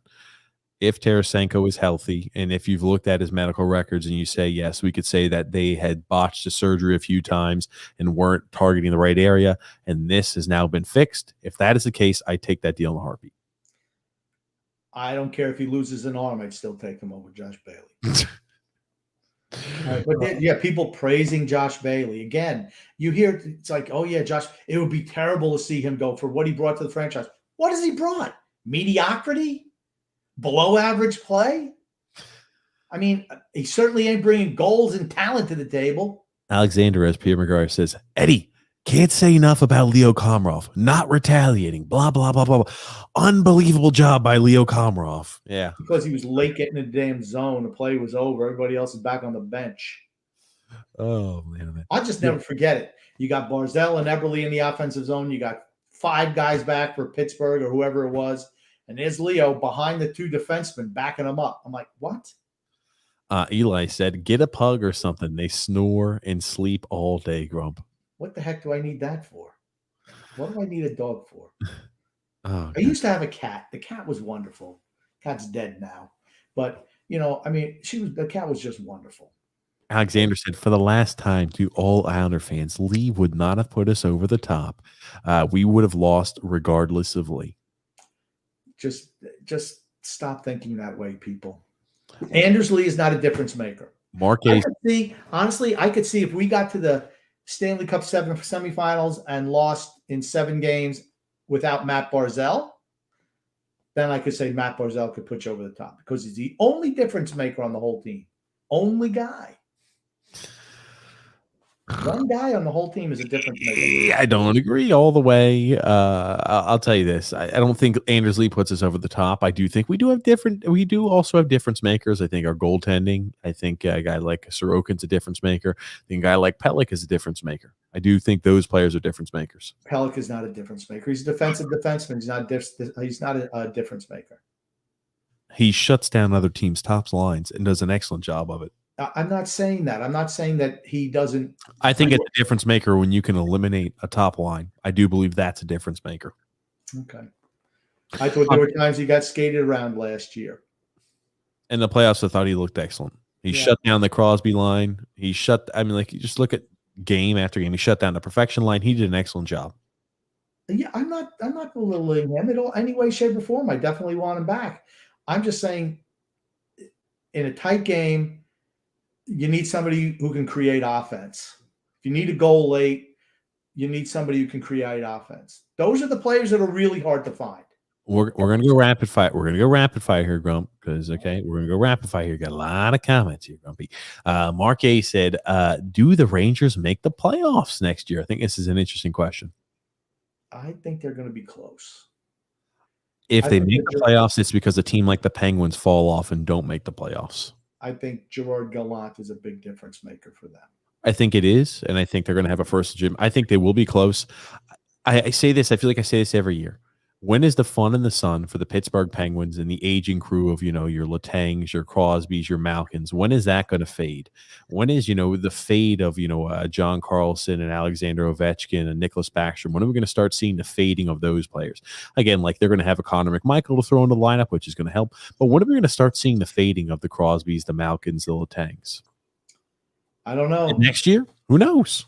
Who won division last year? The Boston Bruins. No. Oh, the Washington Capitals. Okay. Sorry. Who came in second? Pittsburgh. Okay. I'm just saying. Again, our division is going to be tough. It's going to be stacked from top to bottom. I mean, Philly made a lot of bold moves too. As much as I think Philly mismanaged certain aspects, it's hard to say that they won't be improved from last year. No, wait. Didn't Pittsburgh win division? Pittsburgh won division last year, right? Yeah, Pittsburgh won division. Washington was second because we played Pittsburgh in the first round. Yes. Yeah, because we were fourth. Pittsburgh won division. How screwy is it for me to suggesting that maybe they might fall off and not make the playoffs the year after? I don't know. If I got Sidney Crosby and Alex Ovechkin, I think your chances of making the playoffs are pretty good. Sidney Crosby and Evgeny Malkin, not Ovechkin. Play on different teams. Well, yeah, but Ovechkin for Washington. So both those teams. Okay. Yeah. And Michael T said, it's kind of funny how Lou Lamoriello is making everybody play his game. It's lose clues. Lose clues. Blues clues. That's cute. Thank you, Michael. Eli said, Gerard not in the playoffs, Gallant. I don't know. I think he's pretty good. Didn't he lead Vegas to the Stanley Cup Finals his first year there? Where he lost to Barry Trotz. Yeah. They were an expansion team, though. Alexander said, if you keep benching younger guys, you ruin the confidence. And when they find the ice again, in my opinion, they hit a wall. The problem is when you don't let players play through mistakes and you bench them every time they make a mistake, and you don't do that with the veterans, it means that they're scared to play their game. You take away the edge that makes them different. Again, it's Barry trying to jam that square peg into the round hole. It's not good. Adjust your system based on the players. If you see offensive players that are go, I'm trying to score, well, you know what? Adjust it. Adjust your system to help those guys succeed. That's what it should be. Don't try to shackle them. Just because you make a mistake is not the end of the world. Eli saying, hey, I won't even complain if the Rangers make it to the second round because we can just steamroll them and go to the Eastern Conference Finals again. Yeah, I don't know if the Rangers will make the playoffs. I think they'll be improved, though. Alexander also said, can we sit here and say that Parise is an upgrade over Michael Del Cole? Yes, I do believe on a one-year contract, Parise is an upgrade over Michael Del Cole. But Michael Del Cole was a healthy scratch every night. He wasn't a starter. But I think I think that he's also an upgrade over Travis Zajac, over Leo Komarov. That being said, I think that Kiefer Bellows is also an upgrade over those players too. So, like I said, he's just the depth guy. They're all the same. They're all the same. Every one of them is the same. Don't need more of those guys. Got plenty of them. We need some higher level talent. Ed A said, we can use Tarasenko, but not at Anthony Beauvillier's expense. Agreed. Absolutely. Would a film said pugs are great. They just follow you around, Grump. They sit on your lap during the podcast. I mean, come on, Grumpy. That'd be adorable. No, as a matter of fact, my son's dog is probably going to make an appearance on the Saturday podcast. He's coming into town, and I'm sure he's going to put his little snout up here. Michael T said, does Grumpy consider Tarasenko a bacon and egger? Nope. He's a guy with real talent. He's a difference maker. He's a difference maker. Got another weird one there from Eli saying, scrambled, boiled, or sunny side up. Which is the best? I'm a scrambled guy. I don't eat eggs. You don't eat eggs at all? Nope. What's wrong with you? No eggs? I don't eat eggs. That's why I like chicken, but not eggs. Oh, God. Would have Films also said, the Islanders need a good, solid power play. They kill penalties well, but they need that missing piece. Hopefully, Tarasenko, no more Bailey. Couldn't agree more. No more Bailey. That should be the chant. No more Bailey. No more Bailey. That's what his mom was saying today. No more Bailey. No. Here's the thing. She would have threw in the towel. Don't pick on my Josh. Throw in the towel. Oh, God. Rusty Spooner said, deal. We'll get you a tiger then, Grump. I don't think Grumpy's a fan of animals. And then Michael D said, Grumpy, for God's sake, you make it to back-to-back conference finals. You have to have one more difference maker. You have to have more than one difference maker. When you say things like that, you sound ridiculous. Michael, give me another difference maker on the team. It's not, we just play a solid defensive game and hope to capitalize on teams' mistakes. We have one difference maker on the whole team. One guy who's a high-end talent. One. I'm not saying Holmstrom can't develop into it. I'm not saying that Beauvillier, if he became a little bit more consistent, couldn't develop into that. But everybody else is just a guy. Everybody else. That's my point. You want somebody that, okay, on this shift, an individual talent is just going to come and he can score a goal, a big goal. It's going to win the game for us. We just don't have those guys. Eli there says, the week before the live stream starts, can you guys do a standings prediction live stream? I think that would be fun to see. Yeah, for certain we will. And as I told you before, I think we've got more than one difference maker. I think Pellick is a difference maker, even though you don't give him that type of respect. I do think, or that type of brand there to him. I think he's a difference maker. If we had Bobby Orr was a difference maker on defense. Okay. Erik Karlsson in his prime was a difference maker. How many difference makers do you think there are in the league? I think let's say we're looking at every single team. Malkin, Letang, they take games over. They can take games over. That's what a difference maker is. They can take games over. That's what a difference maker is. McDavid, Draisaitl. I mean, those guys are difference makers. We got one guy who could do that. Just one guy. Take over a game. Alexander saying the conference finals is the ceilings for this team. That is it. If you're happy, then by all means. That's my whole thing. I'm not happy just getting to the conference finals and getting beat every year by a team from this whatever the South Division. Michael T said we would have won the cup with Lee. Was the captain. He was Barzal's limelight. He was on our top of goal scorer. We missed Lee tremendously versus Tampa.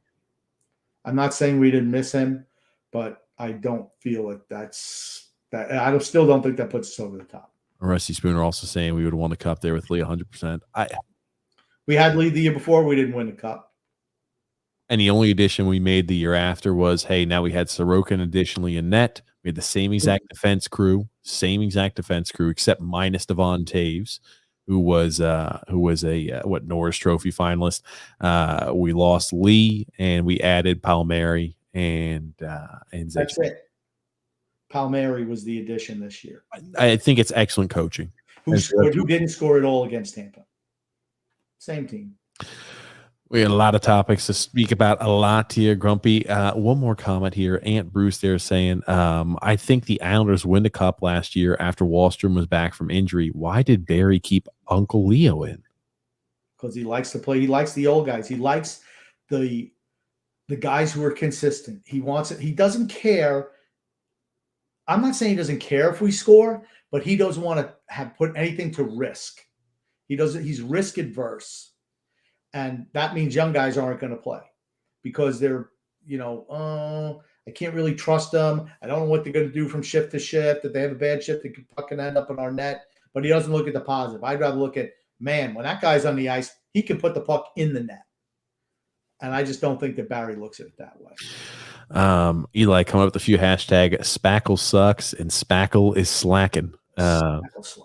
Spackle slack.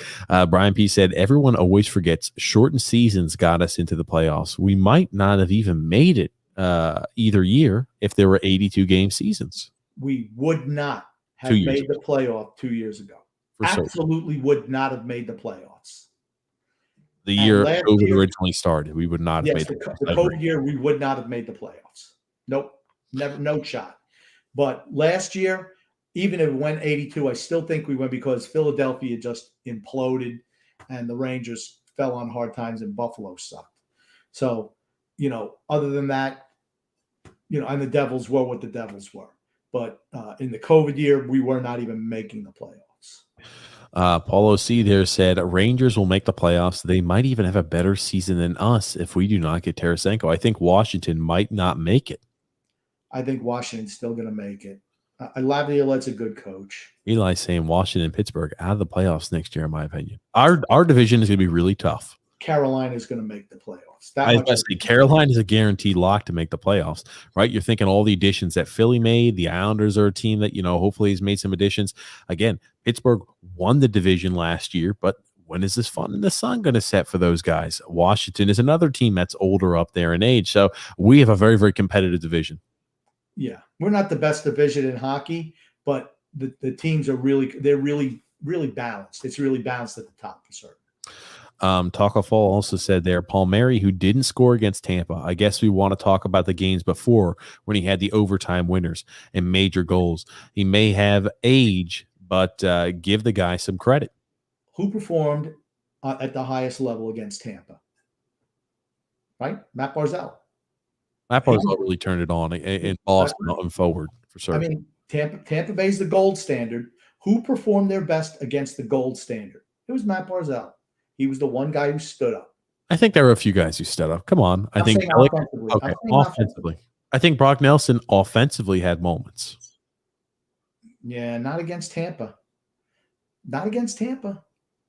I mean, we only scored, 11 goals in 7 games against Tampa. So we weren't really on the offensive side of the puck. We weren't any gold standard by any stretch. But if they knew who to stop, it's Barzal. And it's easier to – here's the thing. Considering he played on the helicopter line, he still did the job. We need more players like that. I'm not saying a Matt Barzal type, but somebody who shows up in the big moments. Last 2 comments here, Grumpy, before we conclude today's podcast. Brian P said, we would be a team 4th in inches to win the game, and Barry and Lou would punt. True. Also, Wood of Films there saying, thank you for the podcast. Love you guys. Thank you there, Wood of Films there. We got 2 more just rolled in there. Azaria there, P said, if the Islanders don't get Vladdy, is there anyone else you guys think the Islanders would trade for? No. They might go for a defenseman then. They might look for a left-handed defenseman, somebody to put on the top four. Ed A also said Tampa's defense is so much better than you guys than they get credit for. True. They're good. They're best team in the league. I think they lost their whole third line though, so I expect them to take a step back.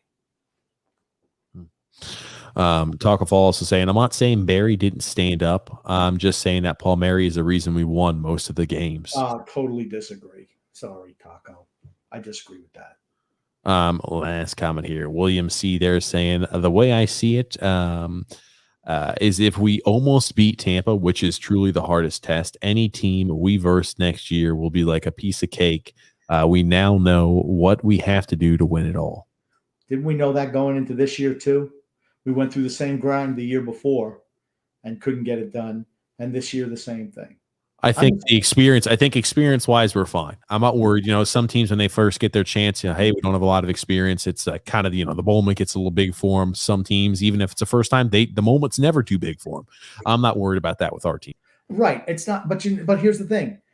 Our guys are older. We don't have the capacity. They don't have the capacity, the majority of the team, to up their game another level. There is no higher level for a Brock Nelson, a Josh Bailey, a Kyle Palmieri. They are what they are at this stage of their career. You could say Beauvillier. You could say Barzell. Those guys could up because they're younger players who can still move their ceiling up. That's what I'm talking about. It's so difficult when you bring the same guys back and they're all old. It's not like we're a bunch of younger players who are going to get better through the maturation process. We have a bunch of guys who are fully matured, and the only direction they're going to take is go down. If we're lucky, they stay the same. If we're lucky. But guys in their 30s tend to fall off the cliff a little bit. That's all I'm saying. Michael T said Barzal stood out against Tampa, but he missed his line mate Anders Lee sorely. True. He definitely did miss his line mate. I don't think Anders Lee, though, I think Anders Lee is better than Grumpy gives him credit for. Grumpy always calls him average Anders. He's better than Grump gives him credit for. But difference maker wise, I think we're looking at a few. I think Pellick on the defensive side of the puck is a difference maker potential. Matt Barzal currently, and Sorokin when he's on his game, I think is a difference. Same thing with Varlamov.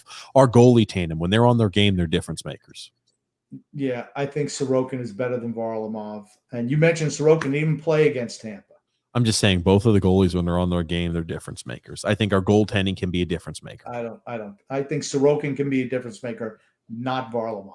Varlamov is a guy who benefits from the system. And there's nothing wrong with that. He's a solid goalie. He's not a difference maker.